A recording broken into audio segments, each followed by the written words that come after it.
All right, 12 o'clock on your Friday afternoon now. Welcome in. It is the halftime show.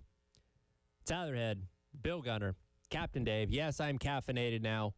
I'm wide awake, ready to go for the next 3 hours, getting you set for a bye weekend of football. A little less stressful. Don't have to worry about Carolina. Don't have to worry about them ruining your Saturday. Though I guess if you're going to watch Texas A&M play Missouri tomorrow at 3:30, if they just annihilate Missouri, 49-3, that may pre-ruin next Saturday for you because, I see what's coming. Comes another buzzsaw for South Carolina. But I'm not trying to focus on the negatives here, trying to be as positive as possible. Dave, how we doing today, man? Happy bye week Friday to you. Oh, yeah, I have to figure out what I'm doing this weekend. That's right. You don't have to sit in the dungeon for 14 hours tomorrow. That's true. So we're at the Trinity Bazaar across the street tomorrow. Yeah, it's supposed to be a real nice day outside, right? Yeah.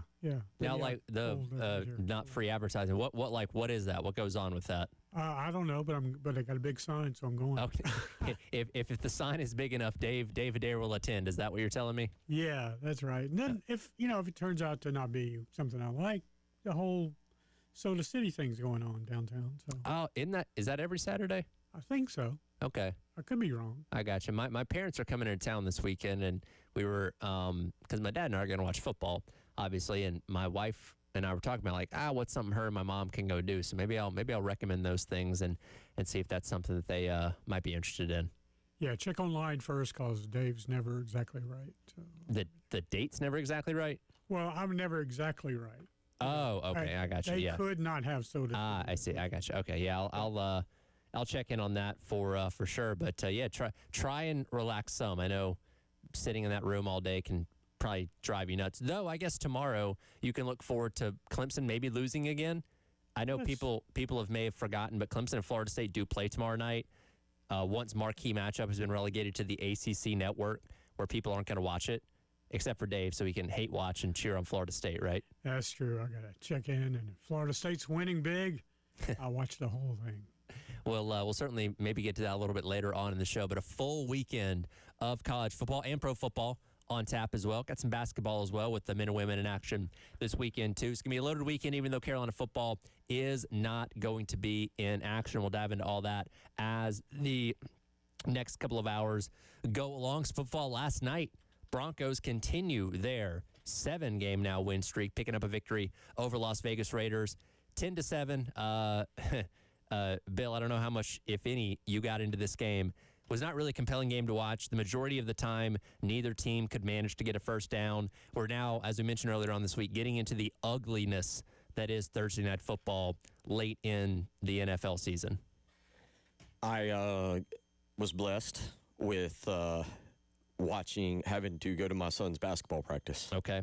And by the time I got home, it was already an ugly game, and that was, and also I got caught up in a few other things. But I had it on the second television. I put it on the second television, and I'll be honest, I didn't pay attention. And I look over, and they're doing what I thought to be the halftime report. Okay. And it's 10-7, and I was like, oof. And I kind of looked at the Richard Sherman's talking, and Andrew Whitworth. Yeah. And I kind of like locked in for a second. I was like, wait. Game's over. Ooh. And I had occasionally glanced over just long enough to see a few play, like a Raiders drop pass and Bo Nix do something incredibly through a bad interception. Mm-hmm. Occasionally I would look over. I really had gotten caught up in the Hurricanes and the Minnesota Wild last night. So, yeah. And as I put on Twitter, coming home late, or as I got. There was 9 minutes to go in the third quarter of South Florida UTSA, which we thought would be a good game. And I was trying to figure out how USF had gotten to 52 points because I've made the switch to DirecTV. Yeah. Right. They officially took the money yesterday or today. So I'm in with them. The 5-day trial ran out. So when you pull up DirecTV, it gives you the whole box score. Oh, that's nice. Okay. So like you pull it, so you go before you even go to the game, it tells you a little box score. Sure. And it breaks down everything. So the perfect example is it tells me it's 52-10. And it tells me it's third quarter, and it tells me at this point in the ball game, essentially that UTSA's had the ball 24 minutes. It gives me time of possession. Oh, wow. That's crazy. That's what I'm saying. So, all right, I'm coming around. I don't like the guide on DirecTV, but I'm coming around to it. All right. And I'm sure that there's also a catch to what I've learned, that how they get you on that. But it's telling me that UTSA's had the ball 24 minutes. USF's had it 11 minutes. And again, I'm going, wait, 52 points, 11 minutes. Third quarter, and so there was a lot of things, but I did keep looking over that Broncos Raiders occasionally, and I am glad that I was not totally focused on that. I feel like that would have been punishment to myself for something that I'm not sure what I did wrong. Yeah, and you can hear just Al Michaels dying in the booth as he's trying to call this game alongside Kirk Herbstreit. Again, I think it's just going to keep getting worse as the weeks go by, but football is football nonetheless, and as I mentioned at the beginning of the show, and kind of get a little bit more stress-free this weekend. Don't have to worry about Carolina ruining your day, though. As I said, if A&M just annihilates Missouri, maybe that pre-ruins next Saturday for you. You're like, oh boy, here's what's coming. Yeah, we'll get into it a lot next week. I homer by trade. I'm a biased homer by trade, and that may come out next week. I'm prepared to pick an upset. I'm prepared. Okay.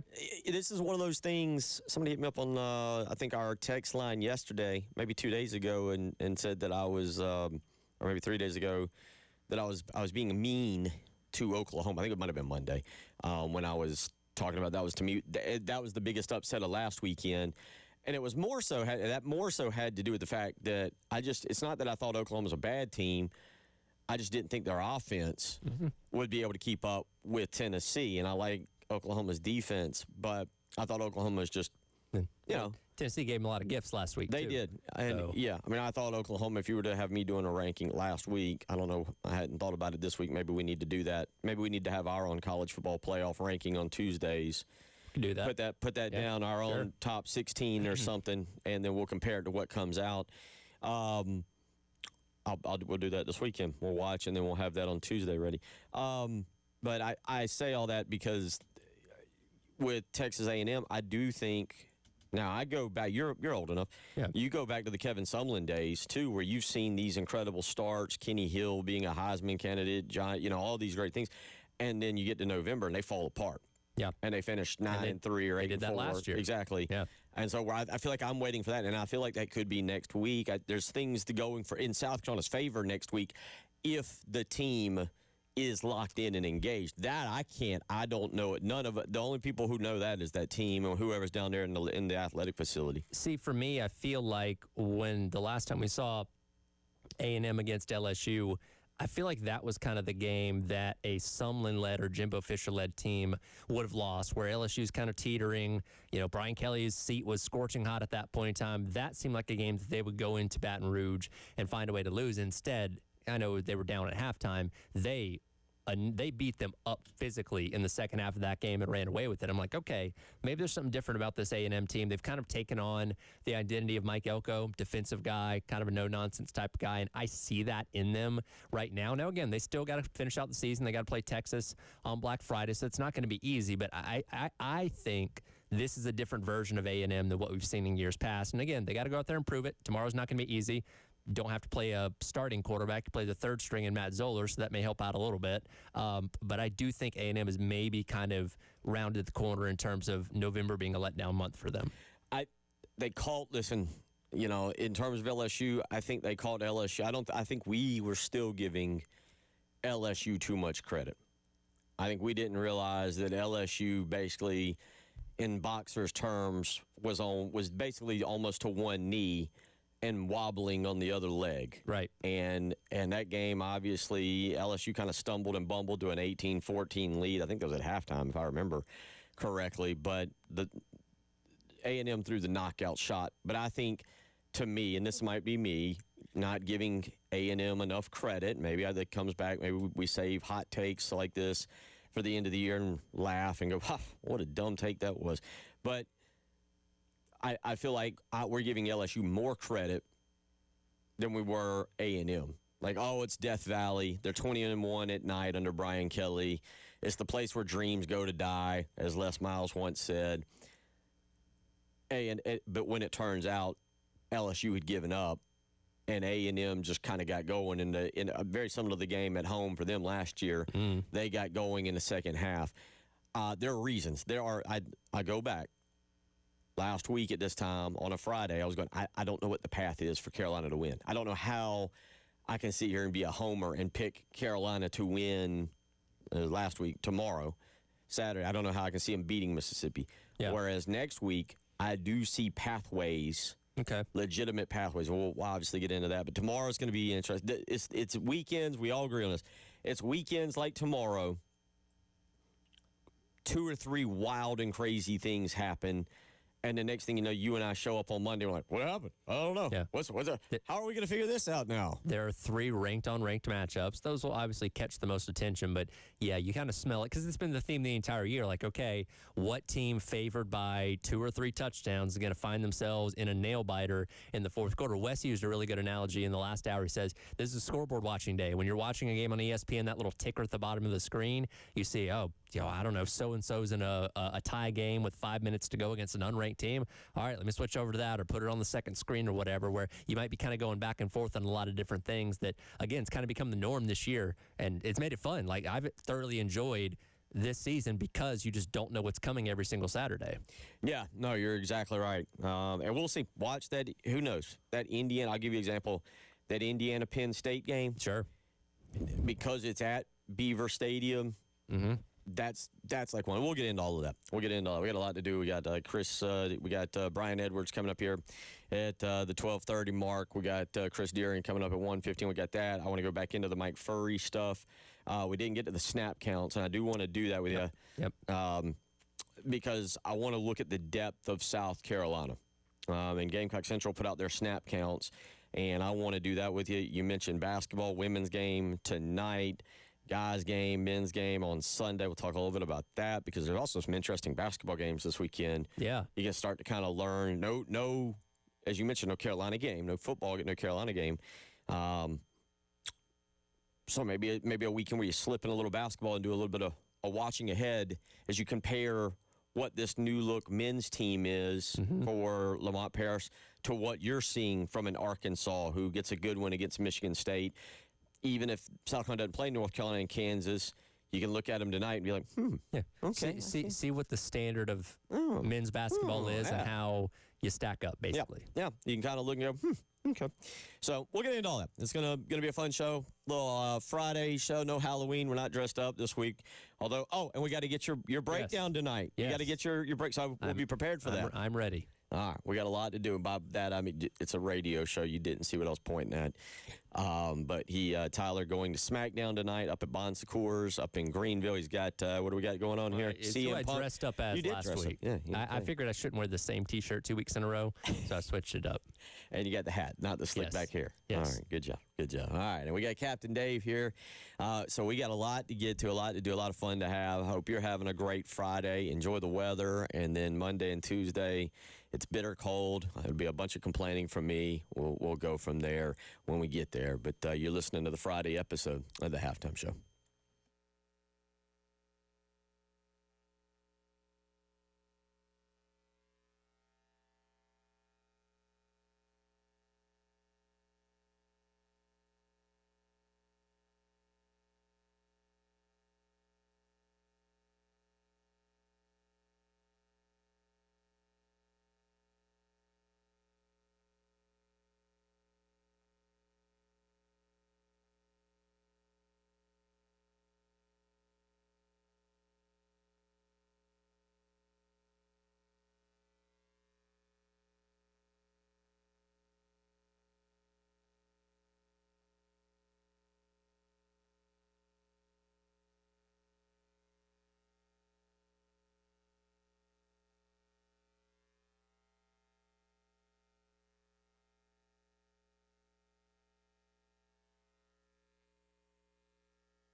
All right, welcome back in. It is the halftime show. Tyler Head, Bill Gunner, Captain Dave with you on your Football Friday.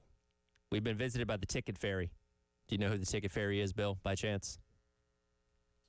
I do not. It's Dreamy Josh.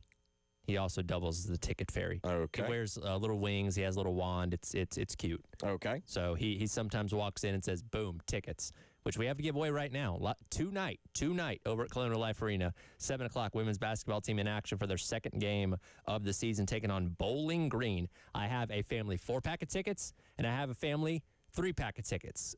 First caller that Dave answers, you can make your pick of a 4 or 3-pack. And second caller, you get whatever's left. So 803-404-6100. First caller, you get whatever your pick is of a 4-pack or a 3-pack for your family. Then caller number 2 gets the other one right now at 803-404-6100. Is, again, you mentioned if you don't want to take in all the football action tonight, maybe get over to Colonial Life Arena, check out Dawn's team and men's team in action coming up on Sunday. Don't have any tickets for that as of right now.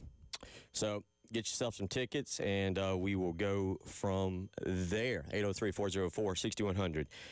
Let's kind of wrap up conversation from yesterday, if you don't mind, on Mike Furrey as we go into the weekend.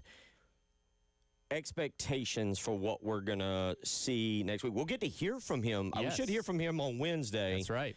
Which is going to be really, really interesting. But expectations for what we're going to see next week? Honestly, to the naked eye, I don't know if it's going to look all that different. I am interested to see, especially considering the fact that he is the wide receivers coach. And again, for those not familiar, on game day, the wide receiver, the position coaches are responsible for what personnel is on the field at a given time. Again, the offense coordinator calls the plays, but the position coaches are responsible for who's out there in what scenarios, what packages, and all that kind of stuff. Does he do something different in terms of how he utilizes the wide receivers? Maybe you are getting the ball out to them more on those quick throws and things like that we've seen featured in the Shula offense to some degree, but I'm interested to see how he might utilize the wide receivers a little bit different, because we've seen little bits of things this year that have worked that Shula just didn't continue doing, and I'm interested to see if Furrey maybe continues that with his play calling duties coming up next weekend. So what are you expecting? As we sit here a week from now, what are you expecting? Honestly, not a whole lot different. I'm hoping that, again, you can at least, when things are working, keep doing those things. So that was the thing that drove me the craziest about Shula, is they would get away from things that had been working earlier on in the game, particularly on those early drives. So I think Furrey, hopefully, will take a look at what's working and continue to do those things until, quite frankly, they don't work anymore. Again, to the naked eye, I don't know if it's going to look all that different, but if you can just keep repping what is successful for you, then I can say, okay, that's a step in the right direction at least. I'm hoping, I guess this is maybe more of what I'm hoping is for them to, I'm hoping that what they'll do is spread out the offense. Mm-hmm. Spread it out. Don't go with the bunch formations anymore. This will do two things, I think, and we talked a little bit about this yesterday. One, it'll help the offensive line. It'll allow the offensive line to go in there and I think be able to diagnose blitzes. And one part about all of this is I'm really interested to see the offensive line under Sean Elliott with what this week was, I think, probably a fundamentals week, right? Yes. Like a true fundamental, like, hey, we don't do – I know what the previous guy said. Yeah. We ain't doing that anymore. That's not how we do things under me. I'm interested to see that, but I'm interested to see Sean Elliott's true influence. But when you give him the opportunity to operate now maybe out of a true spread offense, getting the wide receivers, you mentioned at 53.5 yards, like what Josh Heupel does with Tennessee, being able to spread it out, and now you put your 5, if you want to throw your tight end in there on the line, and you get your defense spread out, you can maybe diagnose, Lenore Sellers can diagnose the blitz a little bit more and a little bit easier, which then – I think helps the offensive line. That's number one, I think. Yep. Two, I think it would help at the running game. Sure. Get all those guys out of the box. Spread them out a little bit. See if you can have Rasul Faison Matthew Fuller have a little bit more room to get one-on-one opportunities to make guys miss. Yeah, and that's a good point you bring up about the offensive line, because since Lonnie Teasley was fired after the LSU game, they've always had another opponent to prepare for the next week. And again, we talk about it all the time. You have 20 hours during the week to work with these guys, and a lot of that spent in film, prepping for the next opponent. You don't have a lot of time to get back to the basic fundamentals. And yes, they've taken some days off. I think they practiced through Wednesday and took Thursday, today, and Saturday off before they get back to their normal game week coming up on Sunday. But I imagine the practices earlier on this week, there was probably a little bit more of, hey, no opponent this weekend, no playbook to prepare for. Let's just focus on the basic fundamentals of offensive line, what's been plaguing us, and what can we get better. And again, I'm not expecting it to be this radical difference, because there's only so much that can change over the course of a couple weeks in a season, but marginal differences. Again, we saw them get better at the pre-snap stuff in the past couple weeks since Elliott has taken over. Can they get more, as we talked about, aggressive? Can they have more nastiness to them in these last couple weeks? I don't know. That's something that maybe you can instill a little bit more of in a bye week, but that would certainly help given what we've seen this offensive line play like this year. Yeah, so you got those two things are the big thing to me. I still believe there is talent on the offensive line. I don't know how it's been coached, and I don't know how long it will take to actually get to the talent level that they're supposed to be, if that makes sense. Coach them. Like, you and I have talked about it, and we're going to go back to this when we get to the snap counts. Brian Edwards coming up here in about 5 minutes. But when we get to the snap counts, Josiah Thompson, I believe, I had this more prepared yesterday, I believe leads the team in leads the offensive line in snaps. I believe so. I believe it was by a couple, minimal. He's been one of the ones that's been healthy pretty much the entire time. Healthy. That helps out a lot. But we've talked about his play and the regression of him from year one to year two, right, given what he was as a freshman. He wasn't phenomenal, but he was more than good enough, and you would have expected a strong step forward, and he's simply not had that. But that's what, again, that's what I'm interested to see. We'll continue talking about that. Also, meant to get to, there's some interesting stuff starting to leak out about the future of Lenora Sellers. Yes. And we'll get to that as well. You're listening to Tyler Head, Bill Gunner, Captain David Dare. Coming up next, Brian Edwards, a Vegas insider, joins us. We get his picks for the week.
12:31 on your Friday. Football Friday. No South Carolina tomorrow. We do have an interesting in-state game with Clemson and Florida State, and we'll get to that. But coming up now, we are joined by our good buddy, Brian Edwards of VegasInsider.com. He has got his picks ready for the weekend. And, Brian, how are you doing, big guy? As we focus in, I'll ask you this before we get to the picks. Is this the best sports month of the year with college football, with the NFL, with college basketball, with NHL and NFL, and so forth and so on? It's one of them for sure. It's all encompassing. We got it all in November. It's good stuff. So, Brian joining us. Let's get to some of the picks, and let's start in the Big 12. Houston coming off of an upset last week. You've got a couple things here with this game. Not only do you prefer the game itself, but you got a little prop bet for Connor Weigman, the Houston quarterback. I think South Carolina saw him 2 years ago. What do we got? Bad loss for Houston last week, but I like them tonight in bounce back mode. Let's see. They've been in the pick 'em to either +1 or -1. Looks like they're -1, even 1.5 in a few books, so that's okay. I'll lay it. They're undefeated, 4 road games, 3-1 against the spread. I know we've got the head coaching advantage with Willie Fritz opposite of Scott Frost. I think we have the quarterback advantage as well with Connor Weigman, 1,890 passing yards, 16-4 TDI&T ratio. Also has 327 rushing yards and 9 touchdowns. And UCF QB Taven Jackson only a 5-4 TDI&T ratio. So let's go with the Cougars -1 or 1.5. Let's also take Connor Weigman's anytime touchdown prop, which is at last look was a -120 price.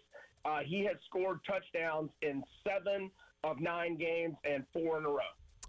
Let's look over the American Conference now, and no G5 teams were ranked in the first edition of the College Football Playoff rankings, but Memphis is the assumed team out of the American, even though that conference is still very much wide open. Huge game tonight out there in Memphis as they play host to Tulane, who has 2 losses, but only one of those is in American Conference play, so fighting for the top spot in that conference, and you're leaning towards the Tigers as the home favorite.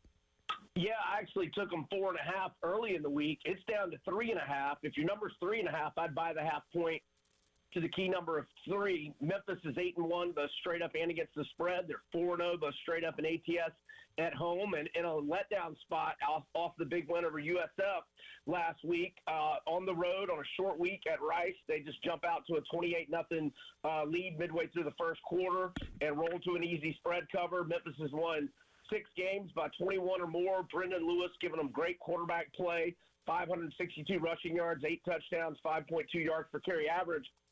And Tulane has struggled on the road, 2-2 straight up, 1-3 ATS. They get blown out at Ole Miss and at UTSA last week, and got lucky to get out of Mobile with a 33-31 win over South Alabama. And most concerning for the Green Wave, their defense has just been awful. They're ranked 127 out of 136 FBS teams in total defense, 128 versus the pass and 113 against the run. I'll go with Memphis laying the 3.5 or by the half point to 3. He is Brian Edwards. Again, check out the VegasInsider.com or Major Wager tomorrow morning. You check it out tonight, but tomorrow morning, make it part of your weekly reading so you're prepared for the games. Before you came on, I mentioned Penn State and Indiana. I said this is the kind of week something crazy will happen. I pointed to Penn State, noon game tomorrow at Beaver Stadium. Indiana, though, you like their team total and what Kirk Cignetti does on offense. Yeah, we'll go Indiana team total over 31.5. They lead the nation in scoring with a 46.4 points per game average. They've put up scoring outputs of 56, 73, 63, 38, 56, and 55. Mendoza, 2,124 passing yards, 25-4 TDI&T ratio. They've got 4 running backs with at least 209 rushing yards, and they are just dynamite offensively. Let's go IU team total over 31.5. Bill and I talked about at the beginning of the show, not a ton of sexy matchups this weekend, which means somebody is rife to get upset in the college football playoff top 25. One tricky game, Georgia going on the road to Mississippi State. Mississippi State ended their long SEC losing streak last week against Arkansas. That's a team that's been competitive in just about all their losses so far. They're a little over a touchdown dog at home, but you're liking Mississippi State to cover. Yeah, this line has been bouncing all over the place. Yesterday morning, it was 9.5 at most books. I get back from lunch, and it's down to 7.5 or 8. Wake up this morning, back up to 9.5 at a lot of books. There's still a couple of 9s and even a few 8.5s out there. But if it's 9.5, I mean, I bet it at 8.5 early in the week. But if it's 9.5, by that half point to the key number of 10. This is a vintage sandwich spot for Georgia off a rivalry game with Florida, looking ahead to Texas on deck next week. And in their last 19 games as favorites, Georgia is an abysmal 4-14-1 against the spread. And Mississippi State, they're 8-1 ATS for the season, but they're 3 plays away from being 8-1 straight up. And they finally got one of those nail biters to go their way last week. So a little bit of a confidence boost. And also their last 17 games dating back to last year, Jeff Lebby's team is 14-3 against the spread. Let's go Mississippi State plus 9-ish. If it's 9.5, by the half point to 10. Rolling on in the SEC. I didn't really think about this until just now when I was looking at the game. Can y'all name LSU's interim head coach? It's been so much talk. There's been talking so much about the AD and everything going on, the president, the governor, everybody. Do either of y'all know the interim head coach? Frank Wilson. Very good. But Frank Wilson. You see, Bells, you have time. Tyler and I were on the same page. Yeah, who? Yeah, Frank Wilson. Hey, okay, cool. What do you like this game? I don't know if LSU's dead or not. What do you got? Well, a lot of these teams have been getting a bump. The first game of the interim coach, I think the record is 8-2 against the spread so far this year. I know it's only 2 non-covers. It was Colorado State and Virginia Tech are the only teams that didn't cover first game with the interim. Florida covered last week, and now we'll see what Auburn and LSU do this week. But I don't think it's going to work for LSU. Bama now under Kalen DeBoer at Bryant-Denny, 11-0 straight up, 9-2 against the spread. They're perfect at home this year, and great rivalry and all. But Bama's won 12 of the last 14. Now that's irrelevant because they're laying 9.5 or 10. But what is relevant is they've won by double digits in 9 of those 12 games, including 42-13 Baton Rouge last year and 42-28 at Bryant-Denny 2 years ago. LSU only 1-2, but straight up and against the spread in 3 road games this year. They got a lame duck coaching staff. They've lost 3 of 4. I like Bama to win by 2 touchdowns. And talking to Brian Edwards, Vegas Insider and Major Wager. One game that Carolina fans probably got to keep a close eye on tomorrow is Texas A&M going to Missouri. Last time we saw A&M, they were obliterating that LSU team that led to Brian Kelly getting fired. And in that game, Marcel Reed ran for 108 yards and 2 touchdowns, very effective with his legs. And you like his prop when it comes to rushing yards tomorrow. Yeah, like 15 minutes before the Florida at Texas A&M game about a month ago, I'm flipping through looking for Dallas Wilson props, and I see Marcel Reed's rushing yards prop only 29.5. I was like, oh, let me get on that. Got on that. The next week it was 31.5. Got on it again. It hit again. The next week, 32.5. Won it again. So they were off last week, but I've hit it 3 times in a row. Now it's a higher number this week at 38.5. But he had 55 and 108 in the last 2 games. I don't want to lay the points with A&M. I think Missouri's freshman QB is pretty good. I think this is going to be a tough game for A&M, but I'm going to go Marcel Reed over 38.5 rushing yards. ACC action, Cal plus 21. Do we remember ever that Cal's in the ACC? Is that anything we ever like? Do we? It crosses. It took a minute. It crosses my mind a few times a week. Underrated potential playoff team, Louisville. You've got the Cardinals and Jeff Brom, who may be a coaching candidate for a lot of schools at the end of the year. See if they can pull him away from his alma mater. But where do you go? You like Cal in this to cover the 21? Well, I messed up. When I sent this to y'all, it was 20.5, and I was saying by the half point at 21. But some Louisville injuries got the line down to 18.5 or 19. But I still like Cal. They're 21-12 against the spread as a road underdog under Justin Wilcox. They're just notorious for being good as an underdog, especially catching big numbers like this. And, you know, they played a lot of close games.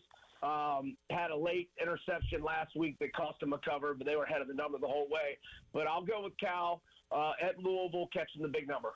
Let's take a look at one more game here. I was very impressed, as you mentioned, Florida a minute ago with how they played against Georgia in their first game without Billy Napier as their head coach. They now go on the road to take out another coach that's on the hot seat in Mark Stoops out there in Kentucky. And I think these two teams may have set a record for most amount of players listed on an availability report for one game, and that's going to continue to evolve today and into tomorrow. But you do like the Gators on the road here. I do, and they got some good news with last night's availability report. Vernell Brown, wide receiver, and Aiden Mizell were both upgraded. In fact, they're not even probable. They're taken off the injury report, so they're good to go. Brown missed last week's game. He leads the Gators in all receiver stats. And that's big that they're healthy because Eugene Wilson is surprisingly out. He had 9 catches, 121 yards, and 1 touchdown against Georgia last week, and Dallas Wilson is out for the season. So it was critical to get Vernell Brown back healthy, and he's good to go, and so is Mizell. So that's important, and therefore I'm going to lay the 3 with the Gators.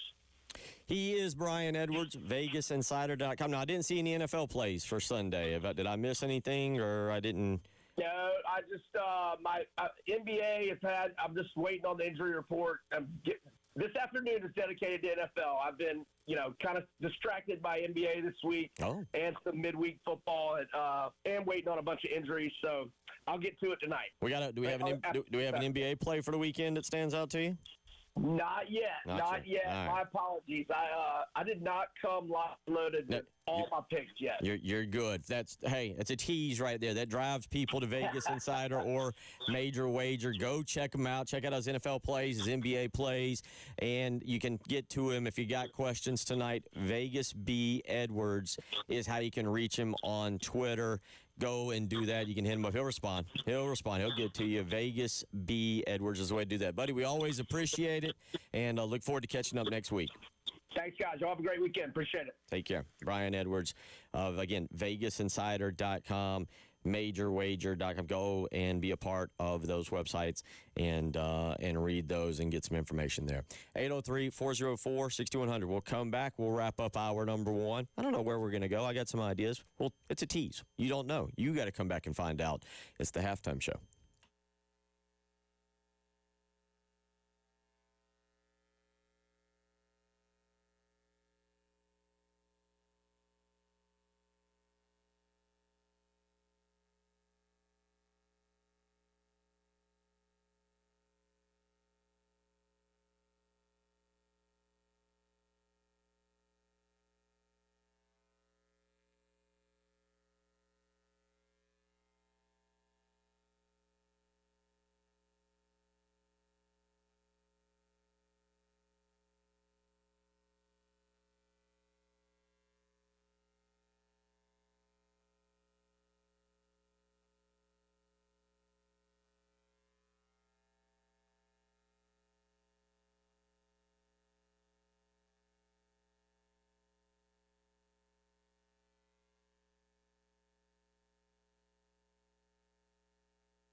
No South Carolina football. Tyler Head has a free weekend.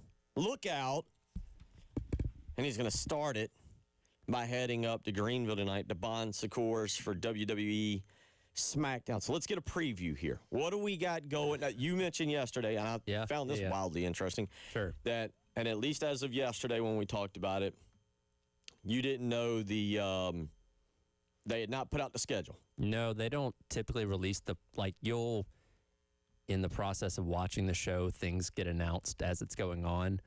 There's only like a couple things that, like, if you look up, because their websites have put out the card for the weekend, there's only 3 or 4 things that have officially been announced. So you kind of go with it. And again, things play out through the process of the show that lead to matches or segments or whatever. But I think kind of a wait and see type of thing for a lot of things tonight. But I'm excited.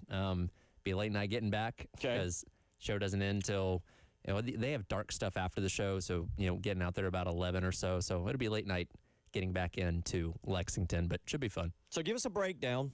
Sure. Where do we stand? Someone like me. You're talking to someone like me. Is John Cena still holding a belt here? No. In fact, his last match is in a month. So his retirement his tour official, is his official final match is in a month. His career. How old is he? He is 48, 49. Okay. He's getting up there. So I deem it his final match of his 40s. Yeah, and I'm sure at 55 there'll be a return. Well, you're not wrong in thinking that, because for every wrestler that's retired, they usually end up coming back at some point. For him, considering the fact that he's got the whole Hollywood career, I can kind of believe it. The Rock never had a retirement match because he still shows up and wrestles from time to time. But for Cena, I do legitimately believe it. He won't be there tonight. He's done appearing on SmackDown. He's also turned into quite the pitch man there. He's doing car commercials now and everything like that. But and look, when football season starts, I got about like half investment in wrestling because there's so many things going on, Monday Night Football, that kind of stuff, getting ready for Saturday shows. So I kind of have like one eye on it, but I'm not as invested as in the football off season. But should be fun tonight. Look forward to it. My wife is really big into it now. Okay. I've got her hooked since we've been married, so she's excited. So now, all right, John Cena is not the champion. Yeah. Whom is the champion? It's our guy Cody Rhodes, who we had in here. Okay. I had in here a year ago. I remember when he walked through that morning. He's going to be there in some capacity tonight. What he's doing, I don't know, but he'll appear as he always does. Okay. Tag team champions? On the SmackDown Tag Team Champions? It's actually a good question. All right. Think about that for a second. Yeah. Let's rewind. I should have asked you this. So if people out there tonight want to get involved and look for you in the crowd, when is this taking place and on what channel? USA Network. USA Network. Yeah. 8 o'clock? All right. I don't have a sign or anything, so I don't know if you're going to be able to, I didn't even think about that. I've never thought about a question like this. Like, we always talk about what age do you stop taking your ball glove to the baseball games, or what age do you maybe stop wearing jerseys to the game? At what age do you stop taking signs to an event? Well, I've seen people of all ages take them. That's my point. I don't think there's a limit here. Listen, I've seen people of all ages bringing their baseball glove to the baseball stadium in case they're going for a foul ball. I've seen all kinds of stuff in the mails. I think wearing jerseys. I think the baseball glove thing is the one you have to really draw a hard line in. Unless you're there with your kid, like go with your son and you're like, okay, I'm going to catch the ball because he may not be able to. That's fine. But or are you doing it as a tandem? He's got his glove, you got your glove as part of being. As a father, I get it. Are you familiar with Zach Campbell? Do you know who that guy is? He's the guy that's made like a life out of catching home run balls at all the Major League Baseball parks. No. He's a grown man that goes to these games by himself, and he's caught like 1,000 home run balls, but he's there by himself, grown man with a glove. Like, that's where it gets a little bit on the okay, that's kind of weird type of thing. I'm with you on that. Because if you're a kid there, go for it. If you're a dad with a kid or a little brother or something, go for it. If you got your kid, if you're just there by yourself, then it's like, okay, if worse, you can cup it with 2 hands or catch it with your beer. Look, I'm a father. If you any excuse you ever give me that's like, I'm doing it, like wear a jersey. If you're wearing a jersey. If you're like going to something, you're like, I'm doing it. You do it because we're creating it. You know what? You got me. You win, and I totally understand. I'm with you. If you're with your significant other, it's couples dressing is not okay. Yeah. Now, if you are with your significant other and a ball does come your way, it is your job. You show as a man you can catch it barehanded. Yeah, barehand or deflect it some kind of way. I'd say you catch it. There was that viral video of the dude that let his girlfriend get hit by the ball. Don't be that guy. Not so much a man. No. Yeah. That's a tough ride home. You know what I mean? Okay. You got a big black eye, and you're like, oh, it's trying to save the beer. I don't know. Yeah. Don't save the the beverage. Save her. You can buy a new beer. It's worth the $12 to save the significant other, whoever that might be, and lose the beer. Yes, that you don't want that fight. Also, don't be the dude who shows up on ESPN who drops the baby but catches the ball. Yeah, I was gonna say SVP will get you on that one for the Nightcap Sports Center. I'm being told AJ Styles and Dragon Lee are the tag team champs. Yeah. Again, I've been in and out as of late. There you go. Football.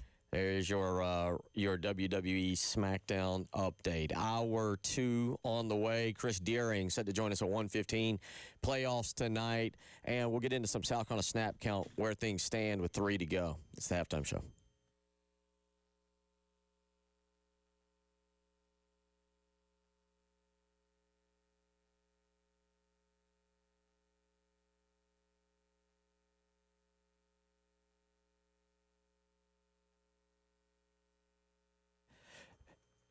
Bill Gunner for the Mortgage Guru, Jacob Crowder, and First Palmetto Bank. Here we are in November, rolling towards Christmas in December and 2026.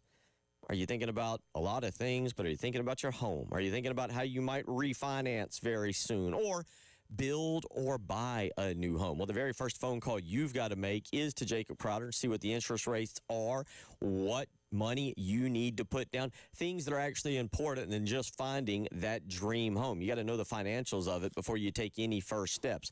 So call Jacob Crowder and see what First Palmetto Bank can do for you. You don't know until you make the phone call. 803-719-1005. Again, that's 803-719-1005. You contact Jacob Crowder today, ask the questions you're looking for. Hey, then go find that beautiful house. But the first thing you do, call the Mortgage Guru, Jacob Crowder with First Palmetto Bank.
Hey, Dave, I'm going to call for cut 6 here. Cut 6. 1 o'clock on a Friday. That's right. Maybe you're coming back from work. You got a few hours left. Maybe you're leaving work. You don't plan to go back. You told the boss you got something important to do this afternoon. Whatever it is, we'll get you through the next. Well, we will get you through the next 2 hours. I can't help you after that. Neither can Tyler. We're going to enjoy our weekend. Tyler's off to WWE SmackDown in Greenville. What else you got for the weekend? My parents are coming up tomorrow, so it'll be a late night out, and then early-ish morning when they come in, hang out. Me and my dad don't get to watch football as much as we used to because obviously I'm busy on most Saturdays, but a chance to kick back. Georgia plays Mississippi State at noon tomorrow, so we'll take that in and go find somewhere to eat and just hang out and do all that. Yeah, we'll see if the Dogs. That's another one. It's a sneaky game, man.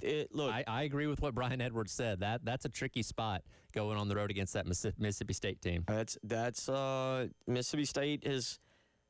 Mississippi State's giving everybody a game. They rallied last week. It was last week, right? That they came back against Arkansas. That they're down 35-21, and you're like, oh, Bobby P's going to get a victory. No, he's not. Okay, all right, not getting that job. Got it. So, that's one to keep an eye on. I'll definitely have my eye on that tomorrow. Dogs versus Dogs there and in Starkville. We'll see where it goes. One of the things that came out yesterday, is this yesterday really it came out about when we noticed it? It wasn't Wednesday, right? No, it made its rounds yesterday. I don't know how to take this right now. It's something that we've debated a little bit. What is the future of Lenora Sellers? Right. And it ties in a little bit with Mike Furry and, okay, what does Mike Furry do? Yep. Now, you and I've started to wonder, I don't want to speak for you. Lenora Sellers, at what point is he dragging down his draft stock? At what point has Mike Shula hampered him, or at what point has Lenora Sellers, who has struggled throwing the ball, not Mike Shula's technical fault, at what point are teams going, he needs to marinate a little bit longer. He needs another year. I can't tell if that point is now or not, but it seems like it is. I think he's gone from being what many people thought as like maybe a slam dunk first quarterback taken off the board to somebody that still has a possibility of going in the first round, maybe a little bit later on, knowing there's still some work to do. And again, the risk that he takes if he does come back to college next year is further damaging that draft stock if next year doesn't end up, being any better. But if you went right now, there is still teams willing to take him on his talent and skill set alone, saying, okay, maybe he's not exactly developed yet, but we can stick him in here, sit him behind whatever quarterback's on that team, let him develop for a year or two, and then when we're ready to turn the reins over to him, he'll be good. Again, a lot of scouts will just salivate at the upside potential of a guy, and I think Sellers still has a very high upside potential, even though this season's not gone the way that he or anybody wanted it to go. Well, now you start to get these rumors. And we're naive. We are very naive if you don't think for a second, not just with Lenora Sellers, but with Dylan Stewart, with any other players, Nick Harbor. I'll throw Brian Rowe into the mix. You can look at South Carolina's roster. South Carolina's roster has very good football players. Right. You want to debate with me on how well they've coached, and you want to say that they've not been coached well? There's a reason they're 3-6. We can't argue that. That's what they are. That's what their record says they are. But I do think there's a lot of very talented football players that could go somewhere to a Power 4 team and help them significantly. And that's going to be a fight, a major fight, and a major part of what does the future of this football team look like? What is this football team in 2026 for any offensive coordinator or for Clayton White or the next defense coordinator? What does this football team look like, not just in 2026, but what is the depth moving forward? We would be naive not to think that schools aren't already reaching out to high school coaches or somewhere behind the scenes, right? Yeah, if you want to win, if you want to be successful, everybody's doing it, so you should be doing it too. Todd McShay addressed yesterday some rumors on Lenora Sellers, number one, about returning to college. That's good news. It's great news. Listen, you'd rather have Lenora Sellers next year under a competent offense coordinator than starting a brand new system, especially in obviously a year that's going to be so stressful for Shane Beamer. Right. Just one problem. There's starting to be rumors out there that another team wants to bring Lenora Sellers in. Listen closely to Todd McShay yesterday discussing some rumors on Lenora Sellers. Lenora Sellers, there's a strong opinion in NFL scouting circles. He will be back in school next year, that he absolutely needs to, for his development, to be ready when he's called upon as a first-round draft pick, and all first-round quarterbacks, whether they plan on it or not, start in year one. So everyone is supporting the concept of he needs another year of college. And there are people in his camp who are in agreement, is what I'm told. But I also, this is just scouts talking, there's some programs out there lurking. You know there are. Do you have any names? I got one. I'm not here to say there's collusion. I promise you, no one said a word, but one person started putting the dots together. You know, there is a place in South Florida where they've done a really nice job of handpicking quarterbacks the last 2 years, and they've seen ascensions in their game, and they have a lot of talent around that quarterback position, and they haven't been able to take that next step. Miami is a program I would be very cautious of if I'm Shane Beamer in the Gamecocks program, of trying to come in with an offer that is very difficult to refuse. You believe FIU is pursuing Lenora Sellers that hard? I'm glad he openly said Miami and didn't leave it open-ended. Because, well, there's only so many schools in Miami that you can pick from, and I guarantee you FIU is not the one ponying up the money to try and make a run at Lenora Sellers. I'm glad he openly said Miami. And look, a lot of you will say it. Hey, if indeed there is a name out there, right? Because we've seen coaches saying of this. We've seen coaches, not reporters. Call them out. Yeah. Call them out. If they're tampering, call them out. Now, again, Todd McShay was very clear, or tried to be as clear as he possibly could, that he hasn't heard anything to indicate that Miami's tampered. Sure.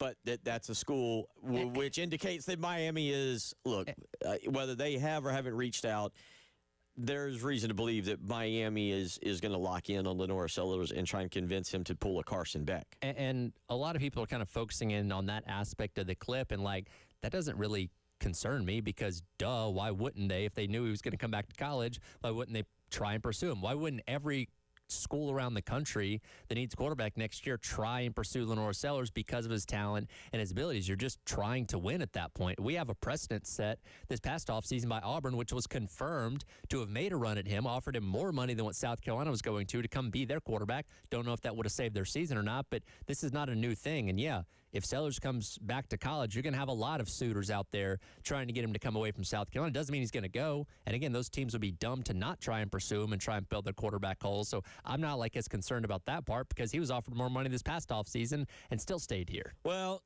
what was he supposedly offered? It's like $4 million a year, I think, at Auburn for a 2-year deal. This is what I have been told, and there's only 3 or 4 people that I think probably know the legitimate truth, and it's Lenora Sellers and whoever he's working with the University of South Carolina. I'm told he's right around $4 million. He is literally right. I want to say it's $3.8 million. I was told the Auburn deal wasn't substantial. Whether it was 4, it was supposedly the Auburn deal was $8 million, but it was over 2 years. Right. Supposedly South Carolina has the same kind of deal. Now, I don't know whether that's true or not. I'm just repeating, and I'll repeat it because it does come from people that I believe know, but I haven't seen it with my own eyes. I can't tell you that what he exactly is making. It would take, I think, significant. If money is a big deal, and you go back to the article in The Athletic from Norris, the father, it would take significant money. The key is not money here. It is an offensive coordinator and an offensive system that Lenora Sellers and Norris, the father and the mother, but that the family believes in, right? We agree with that. Yeah. $10 million is one thing, but I don't see Miami doing that. 4 or 5 for a year, I don't. And quite frankly, if South Carolina is really concerned, they could bump it up. If you're really, really concerned, they could probably, but you have to. Sure. I said this the other day. Remember, I went on a tangent last week about spending more money. Yes. Being wise with it, but spending more money where you have to. And let's be clear on this, and this is important from my standpoint, and Tyler can speak for himself. you need Lenore Sellers next year. Yeah, I agree. Okay. No offense to Cutterwood. I haven't seen Cutterwoods, but I'm going to just say Lenore Sellers. You need an improved Lenore Sellers. That's also a caveat to that. Because right now, assuming Duckworth stays true to his word, commits, you have 3 unproven options at quarterback. You're not going to have, and let's be honest, you're not going to have. Somebody's in that portal. Yeah. And I think we all think we know who it is. Yeah, the quarterback math tells you you're probably not going to have all 3 of those guys. We'll see what happens. And we assume Luke Doty's not getting a 12th year. Luke Doty, we'll go ahead and move on from him because, again, I don't think he's coming back next year because he's had 3 different senior tours at this point. Never say never. Yeah, I guess never say never. But, yes, Lenore Sellers coming back is a better option than all those unproven guys, no matter what way you slice it. So, yes, if he comes back next year, and for one, that potentially makes the offensive coordinator job more enticing because you know you get to work with them, right? Mm-hmm. I'm with you. And so with that in mind, I don't think it's money, but whether this is a tryout for Mike Furrey. And here's one thing. I'll just say this. You don't let a player dictate decisions, but if the offense looks better and Lenore Sellers is happy and the offense looks better, do you go, hey, do you want to Lenore's?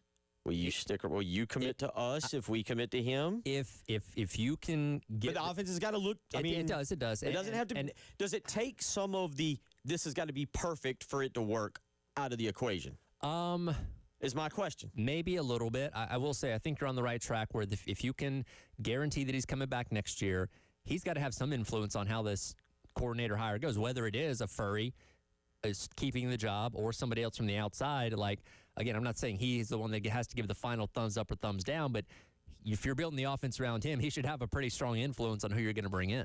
I just wonder, and again, the caveat to that, and you can draw your own line in the sand on what is the offense looking better, and we can all go over numbers and whether what you can give me whatever analytic you want to for this deems the offense looks better than the previous 9 games, but.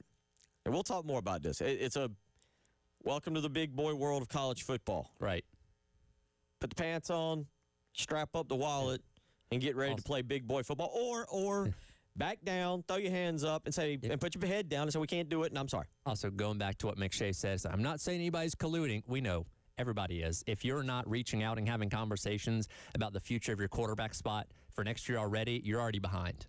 They've got to have that conversation. We'll get back to that. Chris Deering's up next. High school playoffs getting back into line tonight. We'll tell you about that. It's the halftime show.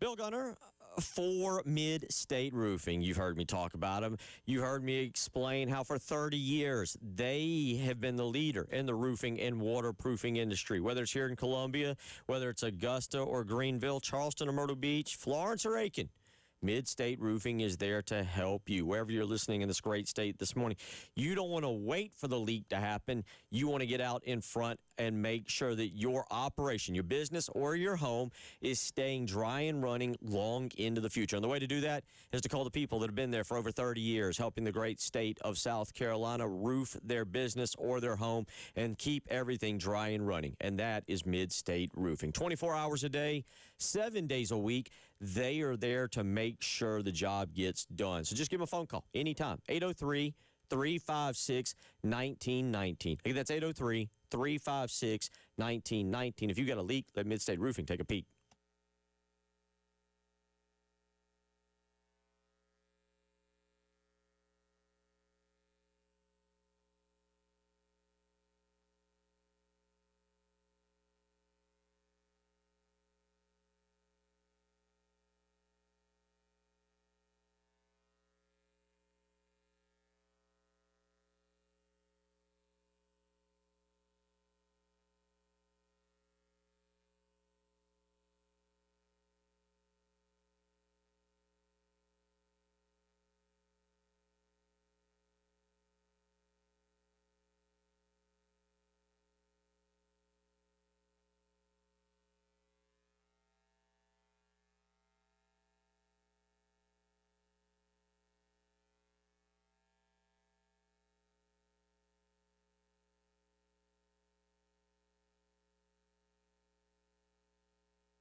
It is that time of the week. Oh, and it's going to be a beautiful night.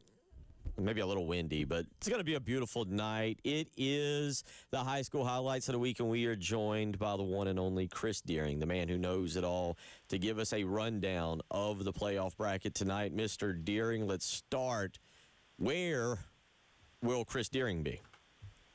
I will be over in the swamp taking the first round game between Cane Bay out of Berkeley County coming up to take on the River Bluff Gators. And your thoughts on Cane Bay at River Bluff? I think in first round games, it's sort of you got a hit and miss type of mentality of we can see a lot of scores tonight that are going to be, very lopsided, and that's to be expected with the playoffs the way it's set up. But there's also going to be some competitive games, and I do think this is going to be one of the more competitive games in the Class 5A Division I bracket. It's got River Bluff's a 7 seed, Cane Bay's a 10 seed. So you would think with those two being that close together, it would be a competitive game. That's sort of what I'm expecting. I do know that Cane Bay likes to run the football. They don't pass it much. And River Bluff has made a change at quarterback here in the late stages of the game, and they do have a nice wide receiver in Darius Carter. They have a really good running back. So it's going to be really interesting to see who comes out of that game to advance to the second round next week. Let's take a look now at Swansea and Marlboro County. Every time we talk about Marlboro County, you got to talk about the defense and holding opponents to 10 or less points in a lot of games this year. And Swansea coming in, not exactly riding a wave of momentum. They got their doors blown off by Newberry last time out. How do you see this matchup? Yeah, that Newberry team is really good. Definitely a state title contender. Swansea does get a home game. Again, this is an 8 and 9 seed in the 3A playoffs. And this could be, I think this is definitely going to come down to the running attack of Swansea with Dante Caldwell, DeAndre Caldwell, against the big defensive line that Marlboro County has. Jaden Ash, Caden Walton, those guys are really good up front. Can that offensive line from Swansea block those guys is going to be key.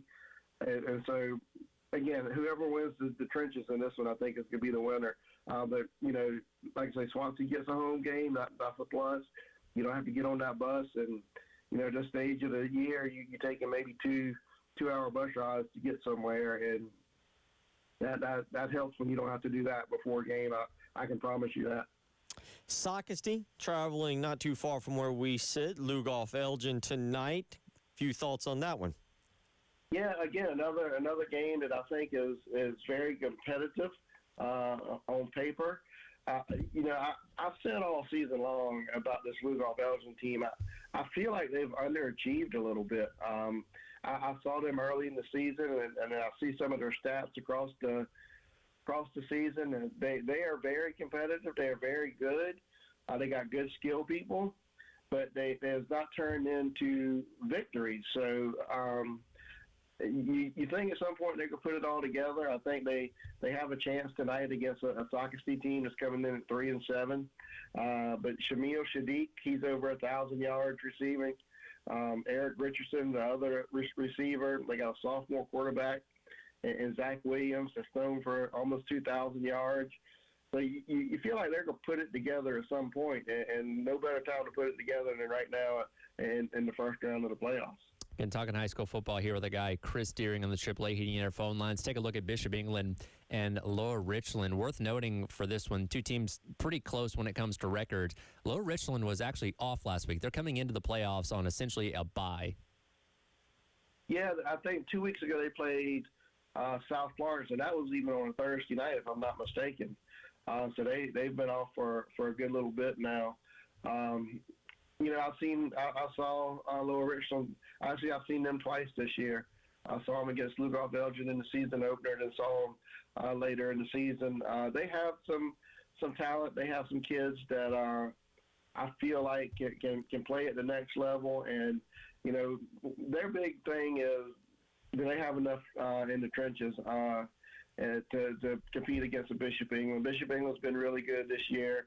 I know they lost a game a couple weeks ago where I think I was told they had like 17, 18, 19 players out for illness. So that's hard to overcome at any level, and especially at the 3A level. But I like this game.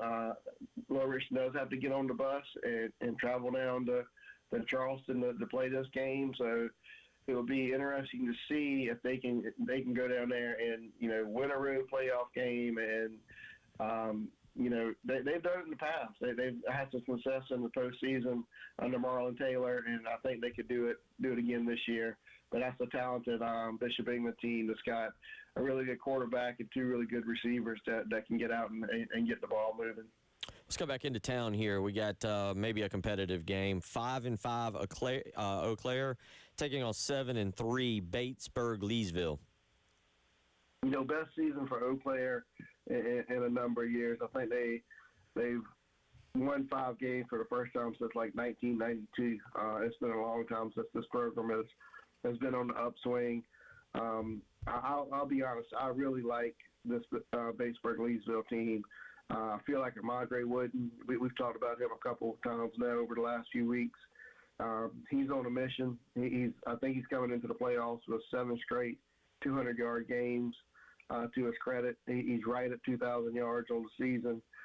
He went over 2,000 last year, so I know he's ready to get that. And then a kid that, even on our site on Prep Red Zone, I don't think we talk about him enough as one of the playmakers. KD Witt, he's over 1,000 yards of total offense, and he does it at all levels. He's a receiver.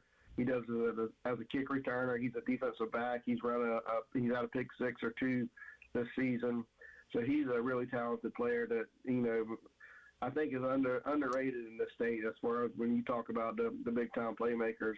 I really, really like this Batesburg-Leesville team. But Ja'Cory Sumter, the quarterback at Eau Claire, he's had a good season. He's over 2,000 yards total offense. And, anything can happen in the playoffs. That's why you line it up and play the game. But I'm interested to see how Eau Claire, uncharted waters for this team and going into the playoffs with a 500 record and to see how they can react to that. Take a look at Greer and Camden now. Camden, record-wise, is the better team, and it's especially favoring them playing this game at home. Greer struggled on the road, and Camden's only lost 1 time in their 4 home games so far this year. Yeah, and I think that loss was to South Point, if I'm not mistaken, which is not that's a pretty good team to lose to. I know Camden lost to AC4 there at the end of the year. That sort of affected the seeding on the how things panned out. And Camden's good. I mean, again, at this time, this stage of the game, a lot of teams are good. But Tyler Drakeford, he just committed to, and it escapes me who he committed to, but he just committed to somebody here recently. So he's really good. Grayson Rip, the quarterback, has been really good. And then, talking to the AC4 coaches after the game last week on that Thursday night, Navier Boykin, the running back for Camden, he might not get the touches he might deserve. He's got almost 900 yards on the season, but, man, he was tough to bring down. I was really impressed with the way he ran the football. Don't know much about the Greer team coming in. They're 4-6. I do know that on the season. They got a running back, Calvin McCoy, looks like it's over 1,200 yards for the year. So looks like this could be a competitive game over at Zip Stadium. But you go play in Zip Stadium, you can have a big crowd on that Camden side. It's like that every Friday night that they play at home, and that's what you expect in these high school football games. Let's give our buddy on our live stream, Craig, a shout out here, the big North Augusta guy. Midland Valley will travel to a very good North Augusta team. Midland Valley 7-3, but North Augusta 9-1, big, mean, and strong. Yeah, this was the rematch from last Friday, actually. North Augusta won that game, and in 4A, just the way it sort of broke down, they were matched up again in the first round.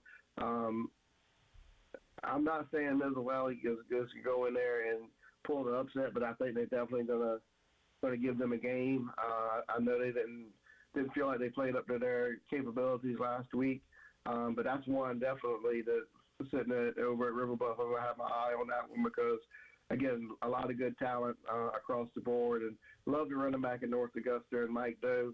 I feel like he's one of the better running backs in this state, and I'm sure he wants to go out his senior season with a bang here in the playoffs. Chris, we always appreciate it. Enjoy the Swamp tonight over at River Bluff. Follow him on Twitter at cdeering82 is the way to do that, and we will catch up with you next Friday to talk when Irmo and Dutch Fork get back into action. Yep, we got some miles this week, and everybody will be playing next week, so we'll talk about it then. You guys have a great weekend. Thanks, Chris. Chris Deering, again, check out his work on SC Prep Red Zone. A lot of great stuff there. We'll come back, get into some snap counts a little bit. Look at some depth. Look at some depth for South Carolina. Where have things played out so far through 9 games? You're listening to the Halftime Show.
Oh, thank you to Chris Deering there in that segment, breaking it down tonight. High school football playoffs, Tyler. It seems like not too long ago you were starting the segment with Chris and we were getting the high school season going. And really now we're transitioning to high school football playoffs.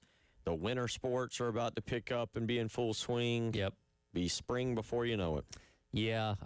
You start off the high school football season in the scorching August heat, where you're praying for the sun to go down so it can cool off a little bit. And now you're out there for these playoff games wishing the sun would never go down so it would stay above 60 degrees, which I think tonight's actually supposed to be pretty nice. But as you get into later November, that's when it really starts to get cold, but that's when the best football is being played.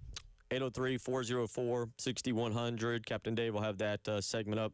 I did not look, but we'll also get the segment up with Brian Edwards of VegasInsider.com. And if you want to go back and hear his picks, all college picks for the weekend right now, but if you want to hear those, we'll get those up on our podcast and tweet those out as well. Over the week, during the week, Gamecock, I saw this on Gamecock Central, they put out the snap counts. Yep. Through 9 games going into the second bye week. And I found this really interesting at several positions, but let's go through each position real quick. It is concerning at quarterback that Lenora Sellers has taken 511 snaps to what Luke Doty's taken 55, Cutter Woods has taken 8, and Aaron Nolan's taken 6. The majority of Doty's were in that game against Vanderbilt where he filled in for the back half. True, very true. Good point. But the fact that Cutter Woods at this point, and this is not, you got to play when you have chances to win. And we've talked about it. South Carolina, in 4 of their losses, has gone to the fourth quarter. Yep. Up a score or down by less than a touchdown or less. So there hasn't been an opportunity to play. It reminds me a lot of Dylan Thompson's senior year when they were trying to figure out Perry Orth or Connor Mitch. Yep. And they simply couldn't get a lead to play those guys.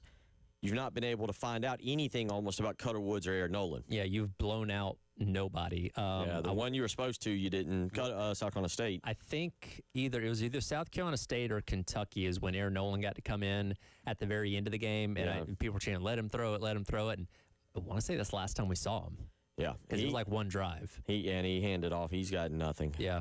Which, again, it's like, okay, if you're doing quarterback math here, what does that mean? And so nothing. I mean, again, Shane Beamer and at the time Mike Schuler, not really much they could do because you got to play your guy. Yeah. But at the same time, it hurts development. It does. That's what I'm saying. Well, think about Sellers' freshman year where he got to come in garbage time against Furman, garbage time against Vanderbilt. We saw some of those flashes like, hey, wait a minute, this kid's got something.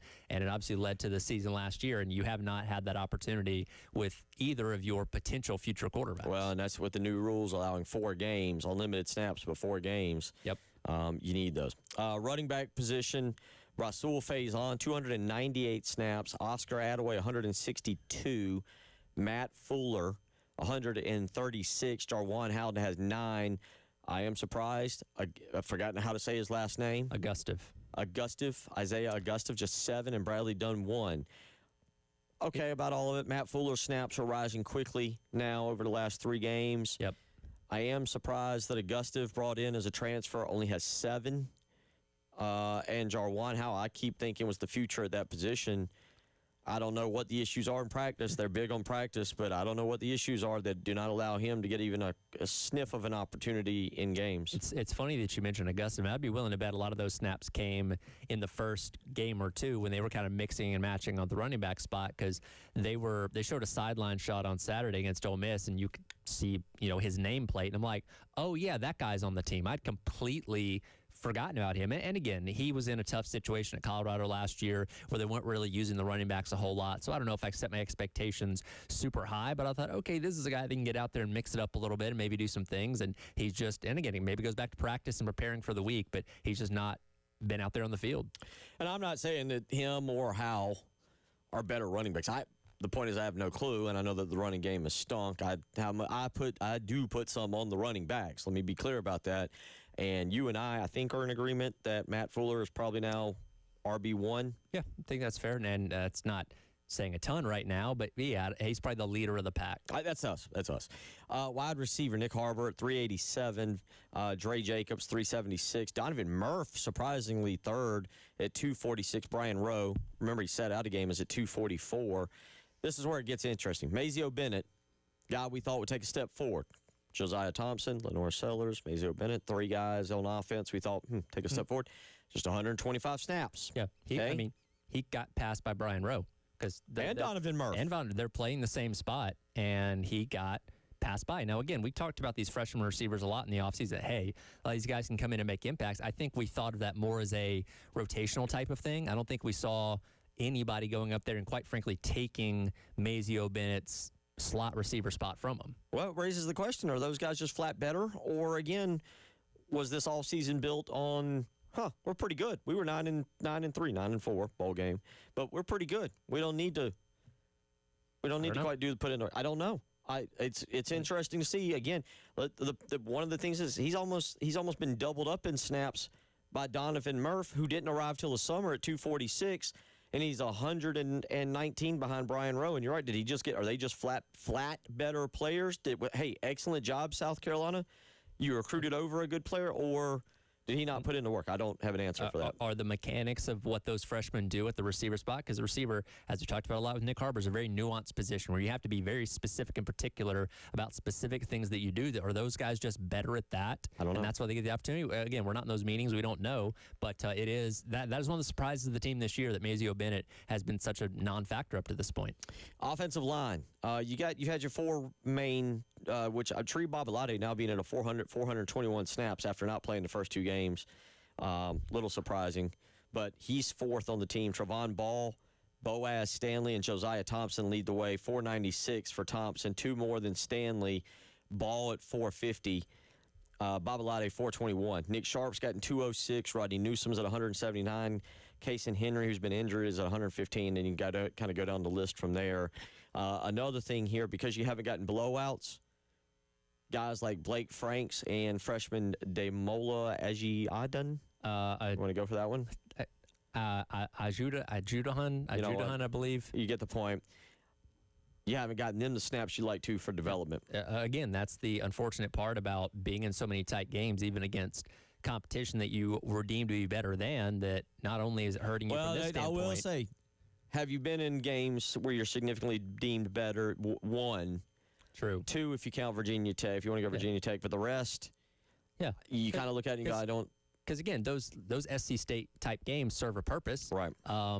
For you to obviously get a win, which helps out your record, but also develop talent. Get those guys out there in real game situations. Yeah, it's not the same as playing LSU or Alabama, but it's real game reps that can help them come along for guys you think are going to be the future of those positions. And, I guess unfortunately, because you've had so many injuries, you have had a lot of guys go out there and play, but a lot of that's based on just out of sheer necessity because you don't have the bodies at that point in time. But yeah, I mean, all these different snap counts being what they are is an offensive line that A, has injuries and B, can't quite figure things out.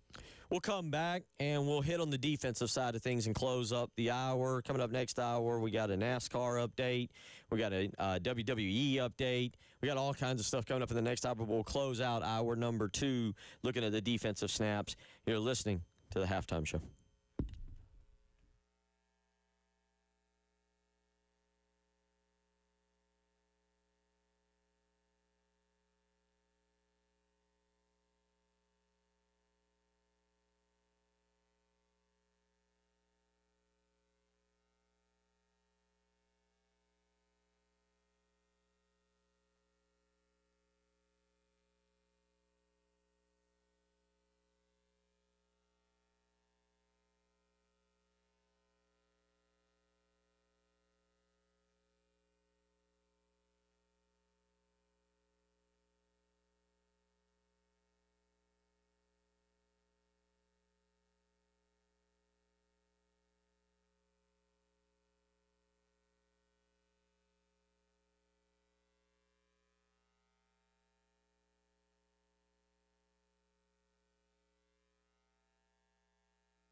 Wrapping up hour number 2 here on the halftime show. Bill Gunner, Tyler Head, Captain Dave Adair, who also gets a weekend off to be a great grandfather over there and spend some time with the family. No South Carolina. You don't. We got you working this weekend, Dave?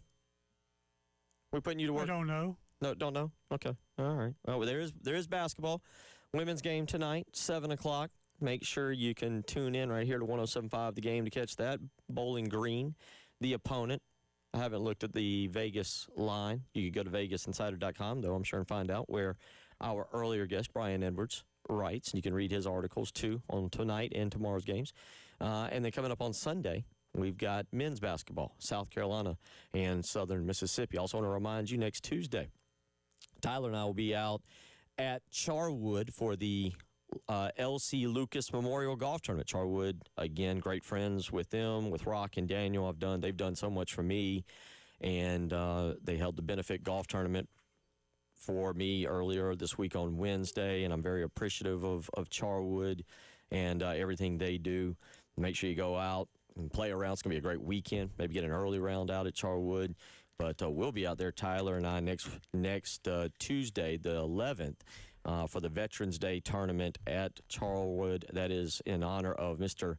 L.C. Lucas and his contributions as a veteran. So, again, make sure you tune in on Tuesday or swing by and see us 12 to 3. Swing by. You like that? Yeah, that's good. It's good. It's good. So, yeah, make sure you do that. 803-404-6100. Let's go to the defense here. About 4 minutes to rifle through this. Defensive line. I'm a little surprised at some of the numbers. Brian Thomas Jr., 428. He's having a year. I mean, he's having a good year. He's not Kyle Kennard. Sure. But he also is not an unheard of, useless other defensive end to Dylan Stewart. Yeah, he's having a solid year. I think he's still leading the team in sacks as of right now, and you get that with Stewart effective, and then putting a lot of attention on him. But he's had a really solid year. I think the one that really sticks out to me is the amount of times Desmond Umeozulu has been on the field. He's actually made a couple plays. He does look better. Yes. He does look better. I don't think I expected him to have as many snaps as that says. But again, you've seen good things out of the edge room this year. Obviously, Stewart commanding a lot of the attention, so that allows those other guys to benefit from that, much like Kyle Kennard, did a year ago.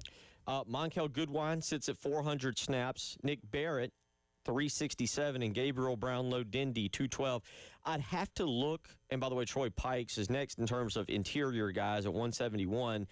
One thing, you see an issue here, too many snaps for Goodwine and Barrett. Not enough for Brownlow-Dindy. I'm not blaming that on the coaches. Gabriel Brownlow-Dindy, I think, is still kind of working himself into the rotation. It does feel like, without looking at individual games, he's gotten more snaps kind of in the back half of October and the Mississippi game. Yeah, and you can see with Gabriel Brownlow-Dindy, when he's out there and healthy, he is proven to be one of your best defensive players overall, being able to stop the run and all those kind of things. I'm trying to pull this up real quick while we're talking about it, to be able to compare the defensive line snaps to a year ago. Obviously, it's going to be different because you're just not quite as deep, but I want to see here who had the most defensive line snaps last year. That was, Tonka Hemingway had 507. This is a whole year, 13 games. Wow. TJ Sanders had 468, but you just had a lot more rotation out there. And you had an offense, especially in the season, that controlled the ball. Yes. That defense, I don't know what the total plays would be through 9 games. I feel like it'd be a lot more significant for this defense. Yeah, out of everybody, and Nick Barrett took the red shirt last year, but out of everybody in the defensive line last year, the lowest snap count of the rotational guys was DeAndre Jules with 141, Tonkov at 507, Boogie at 387, Monkel Goodwine at 159, and then TJ Sanders at 468. So just from a reference standpoint from this year to last year, you have Monkel Goodwine almost to the level of what those guys were doing, and we're still 4 games short of what their total was. And you figure there's going to be at least, I'll round off and be generous, 60 plays by the other team in three games. That would take you right there to 180 more plays the defense has still got to get through. Yep. Let's go to the linebackers here. Real quick, for those just wondering, Dylan Stewart, 368, puts him third in that group in terms of plays. One may be surprised because the transfer, is it Demon Clowney or Damon? Demon I call him Demon. Okay, just making sure. It's spelled Demon. Well, there was a player for somebody a few weeks ago, exact same. Yeah. Exact same side. I forget, it was one of those Wednesday night games, and they kept calling him Demon, and all of a sudden they kept talking about, like, oh, that's a great name. And I kept thinking, like, is it? And, it's like one of those things as you're watching ESPN, like, they're more professional than me.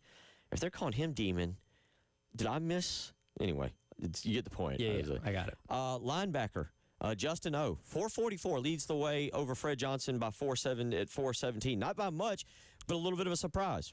Yeah, and kind of think back in hindsight, it's like, yeah, I guess he's the guy that never really leaves the field out of that linebacker core. He's made some plays. I mean, he's been very solid. You can't deny that he's been out there and made an impact. That linebacker room as a whole has not. And look, you had a very special, talented group of guys in that linebacker room last year, headlined by a guy that's playing for the Bengals right now as one of their main linebackers. So there was a bit of a drop off. But again, you have a guy in Okoronkwo that, when healthy, is out there and playing just about every single snap.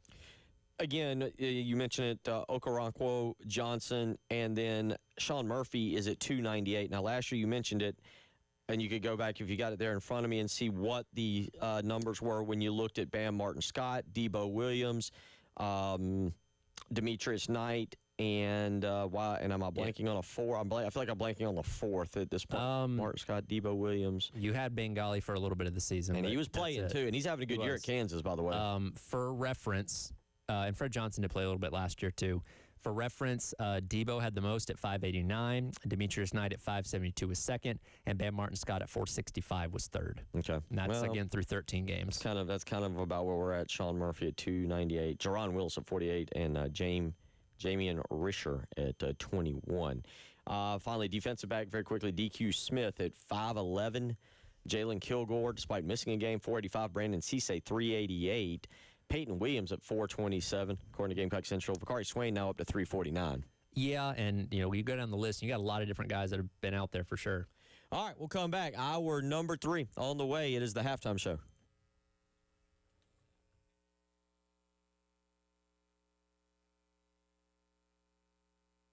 Time right here for our friends over at Pro Swing. 2 locations, one out at Forest Drive and one out in Chapin. And as I've been mentioning, I know this weekend's actually going to be pretty nice weather-wise, but the nasty weather is coming, rain, cold, all that kind of stuff. And I know you don't want to put your golf game off until the weather turns better, nice in the spring. That's where Pro Swing comes in. You can go and play on their Golf Zone simulators that allow you to play on courses quite literally all over the world, whenever and wherever you want. They are also a tailor-made dealer and have club fittings as well. And if you're actively taking lessons at Pro Swing, you can get a discounted rate to practice and play there as well. If you want more information, give them a call at 803-592-3916 or go book online at proswingcolumbia.com.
It is the 2 o'clock hour, the third hour of the halftime show, and I tell you what, we're good people here.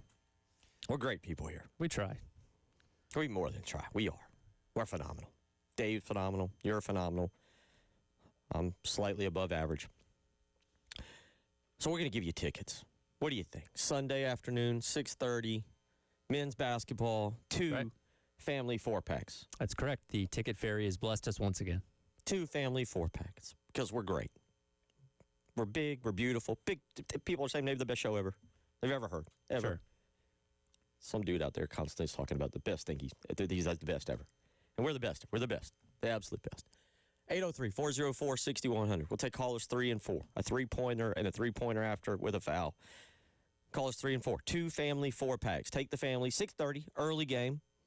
It's an relatively early Sunday night game. You can go catch Carolina and Southern Mississippi. You have to buy a program. Yeah, again, we went through the name game yesterday, and you got about half of them right. So we'll get used to it. You got a lot of non-conference games. The one I missed was the one that I was actually most prepared for, which stinks. Yeah, I know. It's okay. You got time. Maybe I'll hit a refresher for you in a couple weeks and see if you're any better there. But yeah, exciting game the other night in terms of what that team did, and hopefully Sunday's the same way. As again, you got a nice little ease in with your schedule in terms of the teams that you have early on before you get into the Butlers and the Northwesterns. Obviously, Clemson and the non-conference Virginia Tech in the ACC-SEC Challenge. As again, we kind of learn what this team's going to be this year. Have you gotten into? Are you watching a lot of college basketball? Kind of monitoring it. You and I were talking off air about what Georgia did to Maryland Eastern Shore the other night. And I'm going to go somewhere with that. I kind of bounced around to look at, because again, most teams are playing mid-majors right now, where most of these games are blowouts. If I see a game that's compelling or interesting, I forget who Mississippi State was playing the other night, but I watched a good bit of that game because it was kind of tight for a while. I watched a lot of the Auburn Bethune-Cookman game that went into overtime on the opening night. And again, you had Texas and Arizona to open things up, or excuse me, Florida and Arizona to open things up. Texas and Duke the other night as well. So when it's a compelling matchup, I know what Kansas and North Carolina are playing tonight. I'll catch the highlights of that one after the fact. But yeah, if it's something compelling or it's a tight game between two teams that shouldn't be playing a close game with each other, I kind of peek in. But that's the thing about college basketball is the first month and a half of the season, it's not a lot of compellingness. It's kind of figuring yourself out. Well, let me go to this. So the other night was 7:20 to go. South Carolina hits a 3. Kobe Knox hits a 3, and they go up 80-52. They're up 28, blowing them out. Yeah. And down the stretch, North Carolina A&T finishes on I think it was a 19 to 11 run or whatever it was. It ends up being 91-72. What is that actually? What is that? A 20 to 11 run? They switch it by 9, and you only end up winning by 19. And I only say that because if you've seen the scores, does it seem right now the scores are more? And if you don't know what I'm referencing, Georgia the other night beat Maryland Eastern Shore. And this is happening a lot. Maybe not to this extent, but Georgia beat Maryland Eastern Shore the other night, 94-29. And I at least had heard of Maryland Eastern Shore. And they played an overtime game with Georgia Tech a couple days before. And there has been Auburn and Bethune-Cookman too. Yeah, so it's interesting, and I don't know if that's a portal effect or what. Certainly, you can understand why some of these mid-majors may be more competitive to a degree because you got so much turnover with a lot of these top teams, and use the first couple of games to kind of gel a little bit and figure things out. So maybe kind of catch them when they're not, not at their best. But yeah, I mean, and look, Georgia only made 8 threes in that game that they beat Maryland Eastern Shore with the other day, and 3-ball was kind of the thing that they were doing pretty effectively last year. So yeah, just a lot of anomalies right now. Which again, there's so many games to be played. Your resume has still got plenty of time to be built over time. You don't want to start off with a quad 4 loss like Carolina did last year to North Florida, obviously, but you can't draw a ton of conclusions from the first handful of games of the season. For South Carolina, I am again looking tonight. Excuse me. With the women will win by 50. Women tonight. Reminder 7:00. Right here at 107.5 The Game. Bowling Green, the opponent, the slaughter tonight victim. I am looking for on Sunday ball movement. Do you continue to make threes? Is there going to be an anomaly? But do you continue to make them? Is the passing better, and is the transition defense better? That's what they should win. They'll be a double-digit favorite. They should win. But again, those are the 4 things. Well, as we talked about yesterday when you came back in here and we got a chance to recap the game, what you're doing at the point guard spot. Where again, that's probably not fixable in my opinion. Well, you've got guys that can handle the ball, but I don't think you're nobody's going to magically become the point guard that I love to have. Right. I think you have to have. Well, let's see if you do anything differently in this game based on what you learned in game number 1. And I agree with you. You have what you have at this point and have to deal with it. But that's what these games against, again, what Paris told us was the intentional scheduling of some of these lower-end teams kind of figure things out. You got a chance to experiment a little bit, mess around with your lineup if you want to get yourself right before the competition ticks up a little bit. Couple good games tonight. Georgetown and Maryland. Georgetown beat Kentucky in a scrimmage during the preseason.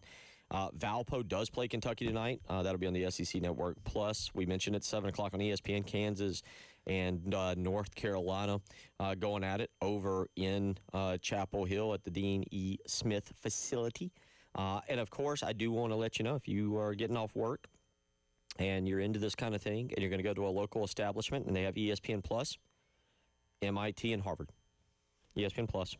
Cambridge, Massachusetts tonight. Big one. MIT. Yeah, a collection of people, none of which will be going to the NBA, but all of them will be making a lot more money than all of us. 3 games going on right now, by the way, if you're sitting at your office and you have ESPN Plus. Columbia and New Haven. At least 2 other teams I've heard of, SIU Edwardsville and Texas San Antonio, and Jarvis Christian and Incarnate Word. So currently on ESPN Plus. So you had to dip out a little bit early on Tuesday. I did have a game prepared in reference to tell me where these schools are from. I ended up playing with Jack the other day because the funny thing, and it's typically the mid-majors that play them, not your power conference teams, but I love scrolling through just the ESPN app and see these weird, obscure teams you've never heard of. Like, they don't have a logo. Virginia Lynchburg. I guess you can figure that one out, but they play Coastal tonight. Oh, God, the Biblical Studies was one. Georgian Court is playing William and Mary. Like, those kind of things. Like, I've never heard of this school. You look it up, they're Division II or some other classification that you weren't familiar with, and they don't have a logo on the ESPN app and all that kind of stuff. That is one of the, like, college sports in general are always really weird and quirky. That's one of my favorite quirks of college basketball is you'll just get teams playing essentially the local YMCA. It really, truly. Justice College in Northern Arizona tonight. Justice College isn't from Northern Arizona. I have no clue where they're at. That would be, I'm assuming. I would guess Arizona. Well, and that's the thing is, like, they're always in some kind of vicinity in that state or around because you're not going to make a team come cross country to get their doors blown off by 80 points. Though, I don't know. And Maryland Eastern Shore is a mid-major that you know of, but they traveled pretty far down. I guess they got the double because they played Tech and Georgia. Yeah. But 2 for 1 on one trip, I guess. But, yeah, they came all the way down from Maryland to lose by 60 points. It is the first weekend with no NASCAR. We will give a shout-out to you. You have covered. Next year, we're going to be better NASCAR people. We're going to have NASCAR set. We're next starting in February. I had to ask you off. Now, I will admit there's a huge asterisk, Tyler, next to the Corley Pool Solutions Checkered Flag Challenge. I was right there. Who won it this year? Reggie did, 4th year. Reggie and I had the championship. You mean Reggie's son, because he makes the picks. Yeah, pretty much. Yeah, Reggie, I have to finally give Reggie credit. 3 years in a row, he's got a dynasty going. I guess so. He's a genius. Give him all the credit in the world. You're going to have to switch up the format to keep him from winning. Yeah, we got to figure out, everything's got to be figured out because I know Corley's will be a part of our program next year. But with that being said, I was right there. So this one has a gigantic asterisk. I don't know if it even counts. Probably doesn't count because I didn't get to finish out my run for a championship. Either Reggie wins it or I win it. Nobody else knows what they're doing. Nobody else has a clue. So it's either Reggie or I. But last week we wrapped up NASCAR. NASCAR always is fascinating. I've never had this conversation with. Sure. Because in golf, guys set their schedule. Yes. Golf and NASCAR are kind of similar in terms of it's every week. Mm-hmm. The only way you make money is to participate. Right. But in golf, you can set your schedule. Yes. NASCAR, you have to participate every week, and those guys go from essentially, I think it's Valentine's weekend until the first weekend in November, right at the end of October, depends on how the schedule falls. Yeah. And it's, your family and everything. I know they got the haulers and everything, but that is just an insane. Yeah, and it's almost a carnival-esque lifestyle. It is. It's a traveling circus. You get 1 week off typically most seasons. But yeah, that wrapped up this past weekend. Kyle Larson. I had my Kyle Larson hat on Monday because big Kyle Larson fan. Won a second championship. Your guy Denny Hamlin was in position, and this is a completely different conversation about the format of how they decide their champion. He had dominated the race, led 208 of 312 laps, was 2 laps away from winning his first ever championship. Caution comes out, pit stop. He takes 4 tires. Larson takes 2. Larson holds him off for the final 2 laps. And like as a Larson fan, I was like, okay, well, Hamlin's got the tire advantage. He's going to blow by him, win the championship. And then it gets to the last lap coming off 4. I'm like, oh, bleep. He's actually going to hold him off. Like, it was a very weird feeling where you kind of like, okay, he's going to lose. And then he didn't. I'm like, oh, wow, he won. How about that? It was a good year. You would agree with that? I mean, Yeah. I thought overall, again, I got kind of sideswiped there. There's a little race car, NASCAR terminology in August, and really kind of was out of it in terms of watching and knowing what was going on. I was out of it from about mid-August through about early August through mid-September. But up until July, as I'm following it, I really thought it was an intriguing season. I think, and I don't know if you agree or disagree, that NASCAR's doing the right things to get people back in. I like the television. Now, I will admit, I have all the streaming services, and when they go to Amazon and it's on USA and it's on NBC and wherever they go, TNT, I always am able to find it. But I feel like they're doing the right things to get some of their base back. They'll never get back to, I think, where they were in the 80s and 90s. No, they won't. Or 70s, 80s, and 90s. But I do think they're doing a good job of drawing people back in. Yeah, and again, I won't go too deep into the weeds on this, but there's a lot of things happening this offseason that are going to be big for the sport going forward, and one of them is simplifying the championship. The playoffs are too convoluted, really too crapshooty. I'm not a fan of how they do it right now, and there's a lot that's going to be changing before the season starts next year. See, I got to admit, as a person who follows golf and how they do their playoffs, and as a person who follows NASCAR, I hate the playoffs in golf. The way they do all of a sudden I can't remember the sponsor, but the way they do the end of the season championship, the tour championship and everything. NASCAR, I actually kind of am like, I honestly don't mind it. I'm kind of okay with it. The problem is a one-race winner-take-all championship. There's so many variables in racing that you can't accurately represent a season with one race. So you're talking about but for the very championship. For the very championship. But I like how they get there. Four. Well, and getting there is not the problem. It's that being your final point where everybody's on an even playing field racing for it, which that's going to change next year. How big that sample size is, we don't know. Debate between a full season, 10 races, 4 races. It's going to expand. It's going to change. And I'm in favor of that because I think that's more representative of what racing should be in terms of how champions are crowned. And I'm excited to see which direction they go with that. Go ahead and mark your calendars. Next year, the Cookout Southern 500, the usual Labor Day race stays the same. Nothing changes there. However, the first race of the year, the Goodyear 400, will be moved all the way up to March 22nd. I know we'll probably send you down there. I don't know if I'll go or not. It's good because this year it conflicted with Final Four weekend, which was a little tricky. So I'm glad it's a little bit earlier. Well, I think that conflicts. This is why I'll send you on Friday. That conflicts with, I think, the first weekend of the NCAA tournament. Yeah, and that is true. We'll see, but we'll work all that out. By the way, for those that want to know, everything gets going. They'll have the exhibition, the Cookout Clash at Bowman Gray on February 1st, and then the Daytona 500 gets going on February 15th. There's a little NASCAR. We'll do more of that coming up around February 15th. But yeah, kudos to Reggie. His 4th championship. I've still got 2 in the Corley Pool Solutions Checkered Flag Challenge. Thank you to Corley Pool Solutions for being the year-long sponsor of that. We'll come back. We will get into the weekend schedule. Tyler and I will go through a couple games. Where are the upsets? Where are they hiding? Yeah, they're out there. And game day tomorrow has a special guest picker. Apparently it's Dylan Raiola. Oh, wait, no, it's his doppelganger. We'll get into that and tell you about it. It's the halftime show.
It is 2:20.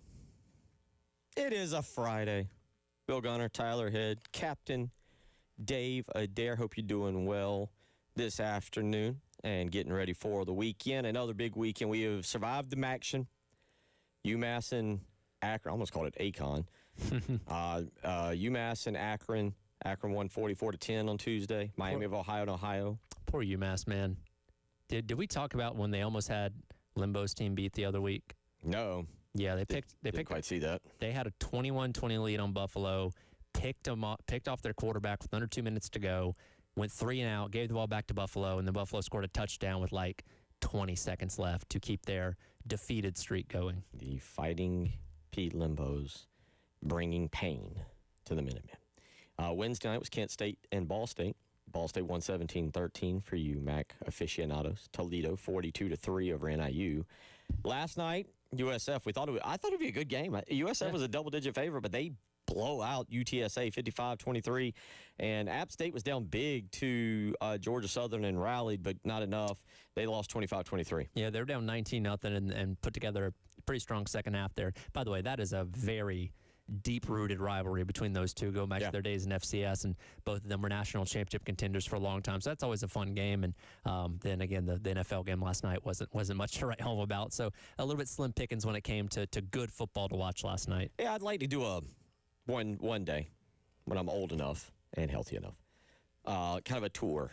Get out. Sure. And one of those places would be Boone, North Carolina, to go catch a game. You see, especially in the fall, the leaves change in the mountains. The stadium looks beautiful. I would prefer it to be on a night where there's no rain. But it looks like a great venue to go and catch a football game. Oh, totally. No, and again, they're now in the group of 5, so what they're playing for is a little different than when they were in FCS and legitimately competing for national championships. That's the thing that people forget about when they upset Michigan back in 2007. They were coming off winning a national championship. Right. They weren't some schlub of a team. So while, yes, it's still shocking to beat a top 5 team on the road back then, like that was still a good App State program. But even with the transition up to FBS and, playing for bowl games, essentially at that point, the tradition and love for football there hasn't waned at all. And, I think that's on the bucket list of a lot of people in terms of, college football environments to experience. All right, tomorrow, game day will be at Texas Tech. And the guest celebrity picker, the Dylan Raiola lookalike, Patrick Mahomes. Now, number 7, BYU, number 8, Texas Tech. This is going to be a noon game. This is your big game of the day. Glad to see Game Day, which is having an incredible season of ratings. Incredible season. Game Day is... Except for last week when nobody with YouTube TV could watch it. And probably this week. Yeah. I'm not going down that path again. I got DirecTV now. Yeah. But that game will actually be on ABC. You wouldn't be able to see it if you had YouTube TV. But BYU and Texas Tech tomorrow noon. That's going to be fun. Texas Tech, there's an article, we might revisit it next week in ESPN about the $2 million defensive line today. Yep. BYU, I don't know why. I'm a closet BYU fan. I'm pulling for BYU. Texas Tech in this game is a 10.5-point favorite. Yeah, again, it's a game at home, and I've positioned this a lot over the past couple days. I think it benefits the Big 12 the most if Texas Tech wins this game tomorrow. BYU and Texas Tech win out, and they rematch in the conference championship because there's a legitimate path. Because they're 7-8 right now. BYU 7, Texas Tech is 8. The Big 12 can get 2 teams in, but I think the way to do it is by having a split where Texas Tech wins this game. They rematch as 11-1 teams in the conference championship in a couple weeks, and BYU gets their revenge back in a tight game to where the committee's like, okay, they're kind of split down the middle here. We got to put both of them in. The other 2 games worth watching tomorrow in the noon window, Indiana at Penn State. Again, Indiana's only a 14.5-point favorite. Brian Edwards likes the Indiana team total of over, was it 30.5 or 31.5? And they put up points. And they do. Kirk Cignetti is kind of a Steve Spurrier. He loves to put up points on people. He loves to showcase his team. He's that dude in college football now and very cocky. Penn State, I give him a chance. I give him a puncher's chance because the game's in Happy Valley. But what's left of that program? There was rumors earlier this week about Drinkwitz being now the number 1 candidate for the Nittany Lions. That would be interesting. And would get him off of South Carolina's schedule. And I don't think he should take it, personally. I don't either of all his options, no. But maybe put that on the calendar for next week. Sure. Who should take what? That's at noon on Fox. On ESPN, Georgia. Georgia's a 9.5-point favorite. I'm with you. I put them on upset alert. Early game. It's going to be an early game in Starkville, 11 a.m. kickoff.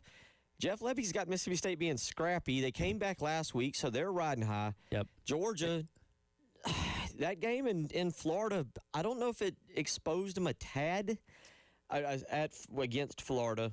And also, it was a knockdown, drag-out game.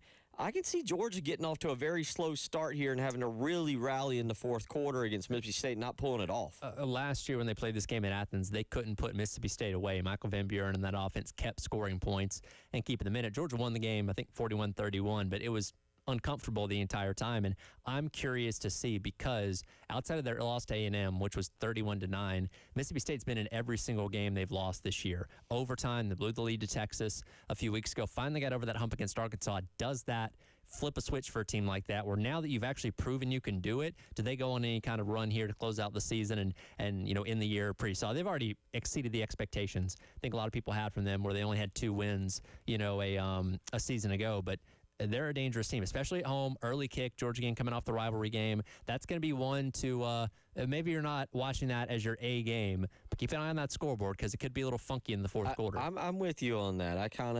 Odd things happen this time of the year. Last year it was what looked like a defeated Florida team knocking Mississippi out of the playoffs. Mississippi, by the way, against the Citadel tomorrow. No line on that game, rightfully so. I like Ole Miss's chances. Good, just going out on a limb there. Yep, good pick. Great drop in. 3:30.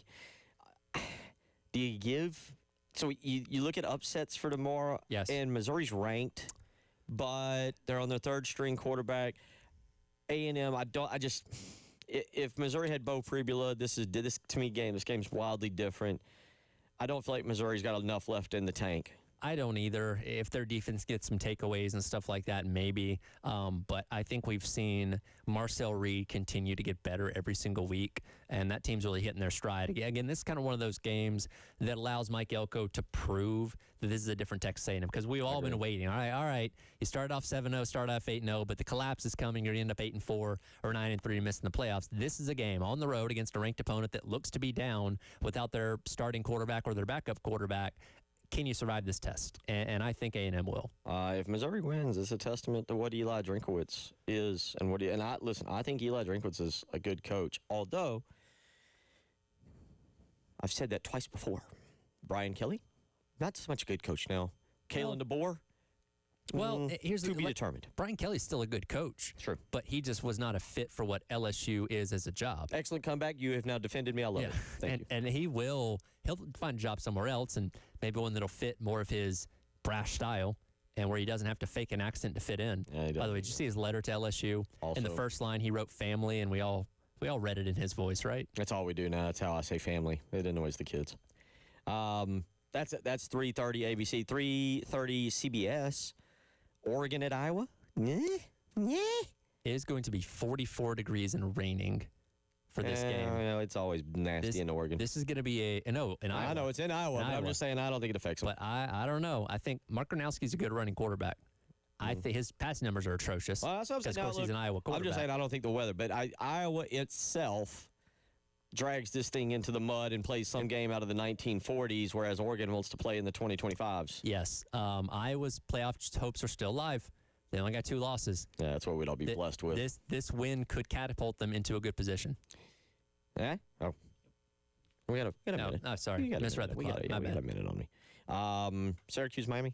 3:30. Old school Big East showdown. I want to see how Miami gets up after the loss last week. Also, revenge game for Miami. Revenge game. Syracuse, again, they've been out without Steve Angeli for most of the season.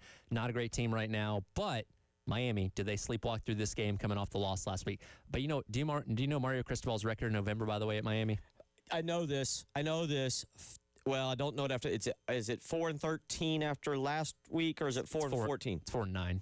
4-9? 4-9. Okay. Yeah, it's not good. Sorry, I thought it was, for some reason, I knew his record in September. I saw this the other day. I knew I was close, but okay. 4-9 after the other day.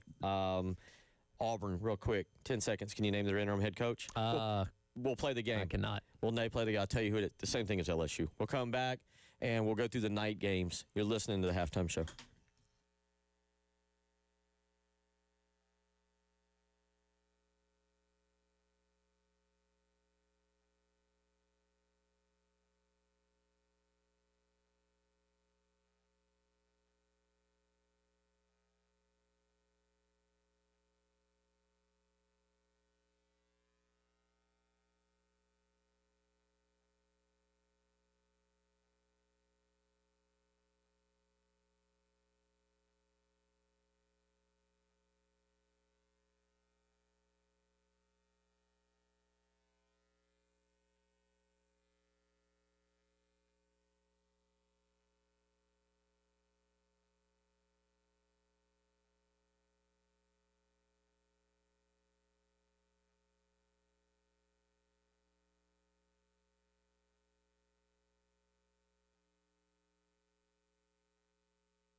It is 2:35. Here is Tyler and I start to wrap things up. Tyler will be in Greenville tonight, taking in WWE. And again, what are we looking for tonight?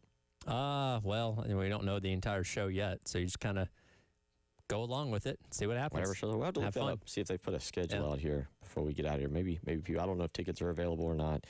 Tonight, by the way, if you want to catch college football, WWE's at 8 o'clock on USA. Yep. 8 o'clock on FS1, Houston at UCF. To go back to that, I'll go back to my Twitter. I had it pulled up. Brian Edwards, Vegas Insider earlier. What did he have picked? Let's see. Do you have it? He had Houston in a pick'em with a Wegman anytime touchdown prop. There you go. All right, so Brian Edwards, Vegas Insider earlier, gave us that. If you want to pick it up, that'll be the 8 o'clock game, and that'll be on FS1. At 9 o'clock on Fox, your usual Big Ten showdown, Northwestern at number 19, Southern Cal. Who was it who floated Lincoln Riley back to the SEC the other day? Well, I don't know. Or to the SEC? I guess he technically never. I don't know if we're talking about the same person. I know Josh Pate. That was it. Thank put you. out they asked him, he was on Bustin' with the Boys, and they asked him, like, hey, what do you hear about the coaching carousel? And he said, keep your eye on Lincoln Riley. And that is why this game's intriguing to me because, and I know you probably haven't paid attention to Northwestern. They're not bad 5-3 this year. They're a decent team. Now, they've not knocked off anybody crazy good up to this point, but they got 5 wins. And if this game was in Evanston, I'd feel a lot better about their chances. They're flying out to L.A. for this one, so that's probably going to hurt them a little bit. But do the potential rumors of Lincoln Riley distract his team? I could see him running from that gig. And I will say this, if he takes another gig, don't let me speak for you or for anybody else out there, my opinion of Lincoln Riley changes to a dude who doesn't want to deal with issues and runs away when things aren't going his way. Southern Cal's better this year. They're 19th. Sure. But you supposedly ran from the LSU job last time. Yep. You didn't go to LSU. Instead, you chose Oklahoma. Excuse me, I'm sorry, you left Oklahoma. You didn't go to LSU. You chose Southern Cal. I could see that as a secret name that shows up in Florida.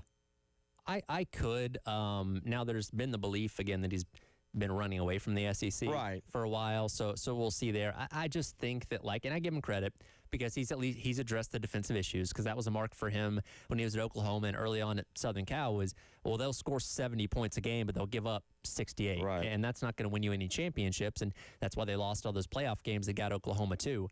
I just kind of think Lincoln Riley is a very good football coach, very good at developing and putting quarterback talent in the NFL. Give him credit for that.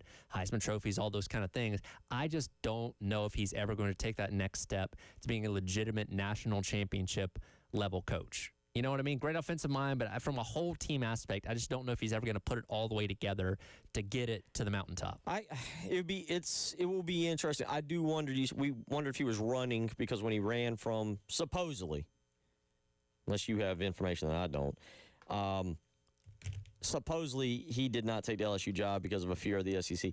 Now that there's a bigger playoff, that you can take a few losses, maybe get in, it's obviously going to be expanded again. I do wonder if it becomes more attractive for him to now go, And quite honestly, and we'll maybe put this down for next week, I got to admit, the way everything has gone at LSU, I think it has propelled Florida to be the more attractive job than LSU. Bill Gunner, would not have said that 2 weeks ago.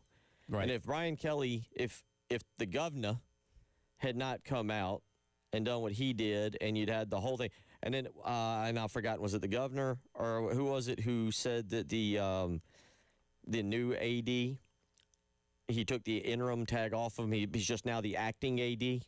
Yes. Which is the same bleeping thing. Yeah. When you're still looking for someone. I think that was the new president. Thank you. Was the president at the school, because that was also in the context of Kelly being fired. They didn't have president, which is why the governor kind of took the reins of that one. Yeah, it's an ugly situation down there that, unless you just back up the Brinks truck to somebody, I don't know who's taking that job. It's a great job, though. It's a great job. And look, if you're a Alex Golesh, if you're a guy that's looking to step up a level and get into Power 4 head coaching, sure.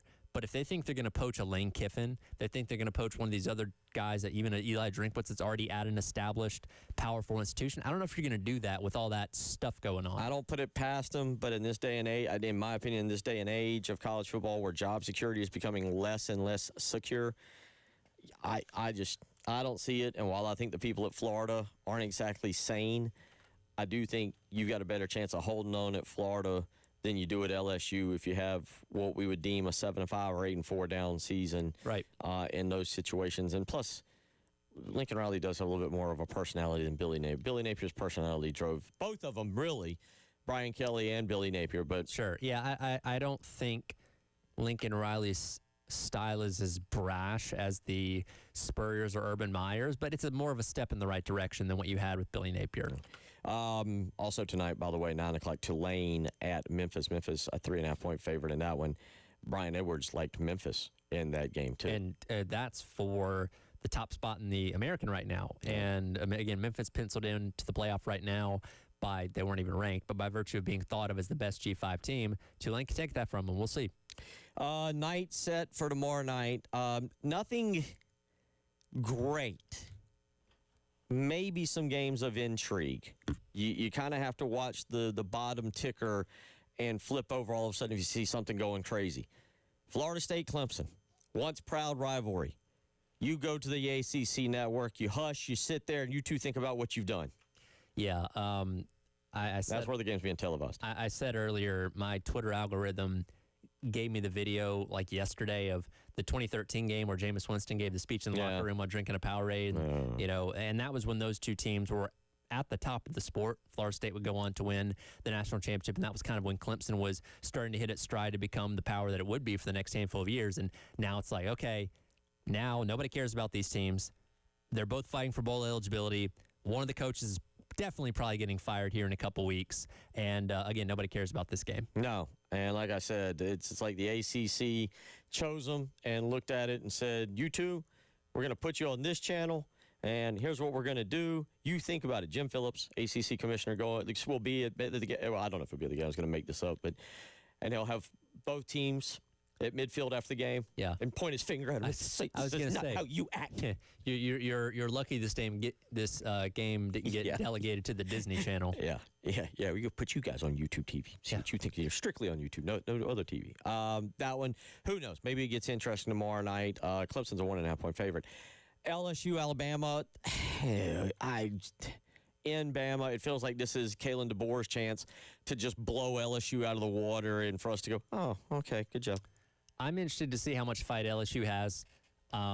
Again, it seemed like nobody liked Brian Kelly, staff, players, all that kind of stuff. Yeah. Now that you hear some of the players talking, it seems like a weight's been lifted off their shoulders. Do they go out and play more inspired football for their interim head coach? We'll see. Again, Bama wins this game, but could LSU, because they're talented, nobody's denying their talent, which is why Brian Kelly got fired, because he was underutilizing that talent. I don't doubt their ability to make this a game in the fourth quarter. I think Alabama still wins because Kalen DeBoer is a monster at home, but LSU can make this interesting. LSU's got the talent if they're interested in playing.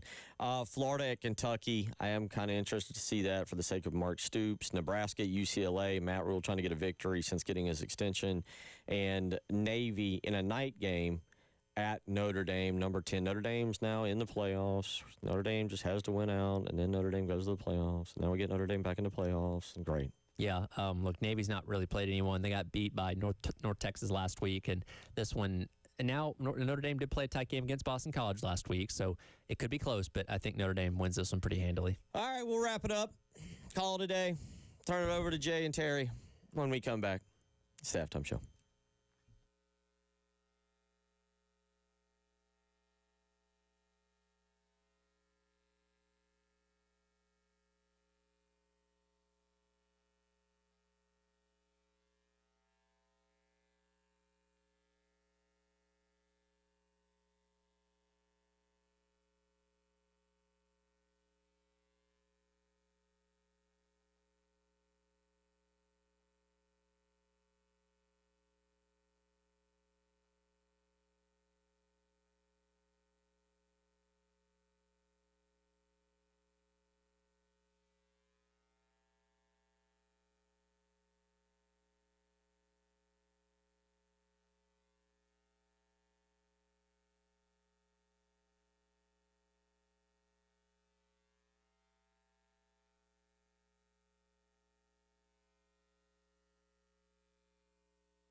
All right, I'm just glancing here. I'm just glancing. You got to kind of tell me what I'm looking at here tonight. 8 Eastern, USA. You're looking at the card? Well, it's just the headlines. I went to the WWE website. Jade Cargill returns to SmackDown as new WWE Women's Champion. Yeah, she won at Saturday night's main event this past weekend, so she'll be there. Look forward to that. Julia, yes. Will defend her women's U.S. title against Chelsea Green tonight. That'll be fun. Okay, cool. Charlotte Flair faces Nia Jax. Yeah, neat. Ray Phoenix battles Tala Tonga. Got that right. Ilya Dragunov continues their United States title open challenge. Yes. All sounds fun to me. And okay. There'll be more things announced throughout the show. So that's what I'm looking forward to. And if you really want to get crazy, they have a What's Next for Cody Rhodes segment coming up tonight, apparently, on television. That means he'll be talking to the crowd. Okay. So that'll be fun. Look forward to it. There you go. A couple of y'all have weighed in throughout the show. Always appreciate it. 803-404-6100. Albert weighs in and says, always enjoy the NASCAR talk. You're a resident. Thank you. Ross Chastain fan here, checking in Just to get... like my wife. Okay. Big Ross Chastain fan. All right. Says, checking in to give props. Number one, solid year, considering he didn't often have speed of others. 12 top 10s, 5'11", 11th place finishes, Coke 600 winner, and 10th in points, and he remains the most fun driver to watch. Yeah, I'm very high on Ross Chastain. Look forward to what he does next year, and... Again, he's become a mainstay in the Cup Series. He's a fun driver to watch. And again, my wife likes it because he smashes watermelons when he wins. All righty there. He's the Gallagher of NASCAR, I guess. Text right in. We talked about this and Lenora Sellers and what his options are for next year. Texter said if Lenora Sellers returns to college football next year, he should honestly transfer to the quarterback whisperer, Kiffin. As a Gamecock fan, that pains me to say, but Kiffin produces results from that position. Get some young guys some tea. I mean, I don't know. I truthfully don't know what year Trinidad Chambliss is, and it's gotten to the point in college football right now. Does it really matter what year? I believe Trinidad Chambliss has more eligibility. And so does Austin Simmons, by the way. Actually, no. Trinidad Chambliss has been at Ferris State since 2022. So, assuming he redshirted 1 year, so 23, 24, 20. Okay, he should have one more year at least. Okay. Yeah. So maybe not that, but if they can, they will pursue, as any team would, to see. And that's my thing for what Todd McShay had to say. Like, it's not insane that schools would be inquiring about him playing for them. Like, you're doing your due diligence if you have a raw talent at quarterback like that to at least try and get him to come there. I don't know if he would or not, but that's like the least surprising part of what he said. And quite frankly, I think, wait it out and see who the offense coordinator. See if you like Mike Furry's system. That's up to him. It's not up to me. That would be one. Marshall, I believe, weighed in and said you would think the opportunity to play with his brother helps at least. I do think that. Now, I don't know if there would be some kind of package deal for Lenoris with his brother. Yeah, that's something you also have to consider because give props to Jaden Sellers when his number's been called. He's done some good things the past couple weeks. So I don't know. There is nothing in college football now in terms of player movement or retention that would surprise me. I truthfully wouldn't. Texter weighed in, said, do y'all think Steve Spurrier will have any influence on the Florida hire? Define influence. I think he'll have a say. They won't look at him finally and be like, all right, Steve, we got Lane and we got Lincoln. And he would want Lane, supposedly. I don't know if he's said that publicly, but it seems to be the private discussion on there. And they would be like, all right, you said Lane, everybody to the Lane train, and let's see if we can pull him back. I don't know if he has that kind of influence.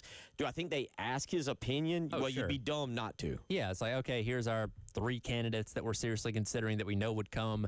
What do you think? And again, that's not going to be the final approval, but so you can weigh in saying, okay, and you can also ask him, like, hey, how would he handle being here? Because again, like Billy Napier, it's not cut out for everyone. So I think Spurrier could give some good advice on that too.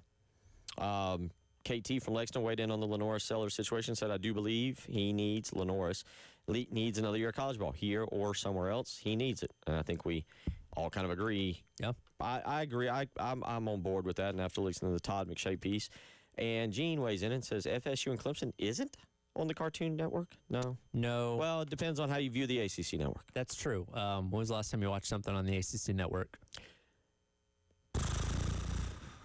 Oh, I just pulled a Spurrier. Did you see that on Twitter last week? No. Yeah.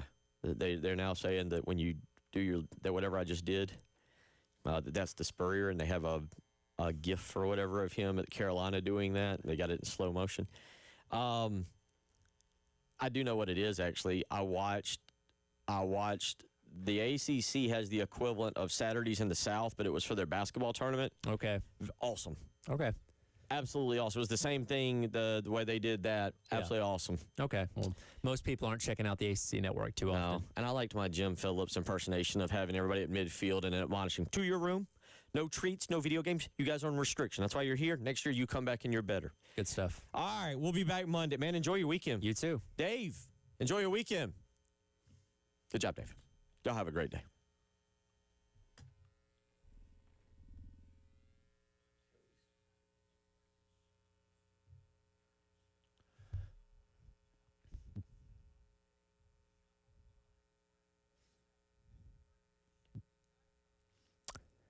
It's all right here for our friends over at Tilly's Warehouse, the first wine and spirit store in 5 Points in the past 20 years, locally family owned and operated, right behind the Salty Nut Cafe in the old Pavlov's building, right there on Green Street. Hard to miss. And as we head into a bye weekend this weekend for Carolina, head down there and get whatever you need for a fun night in, a weekend out with friends doing whatever, hanging out, tailgating, cooking out, whatever it may be. They've got you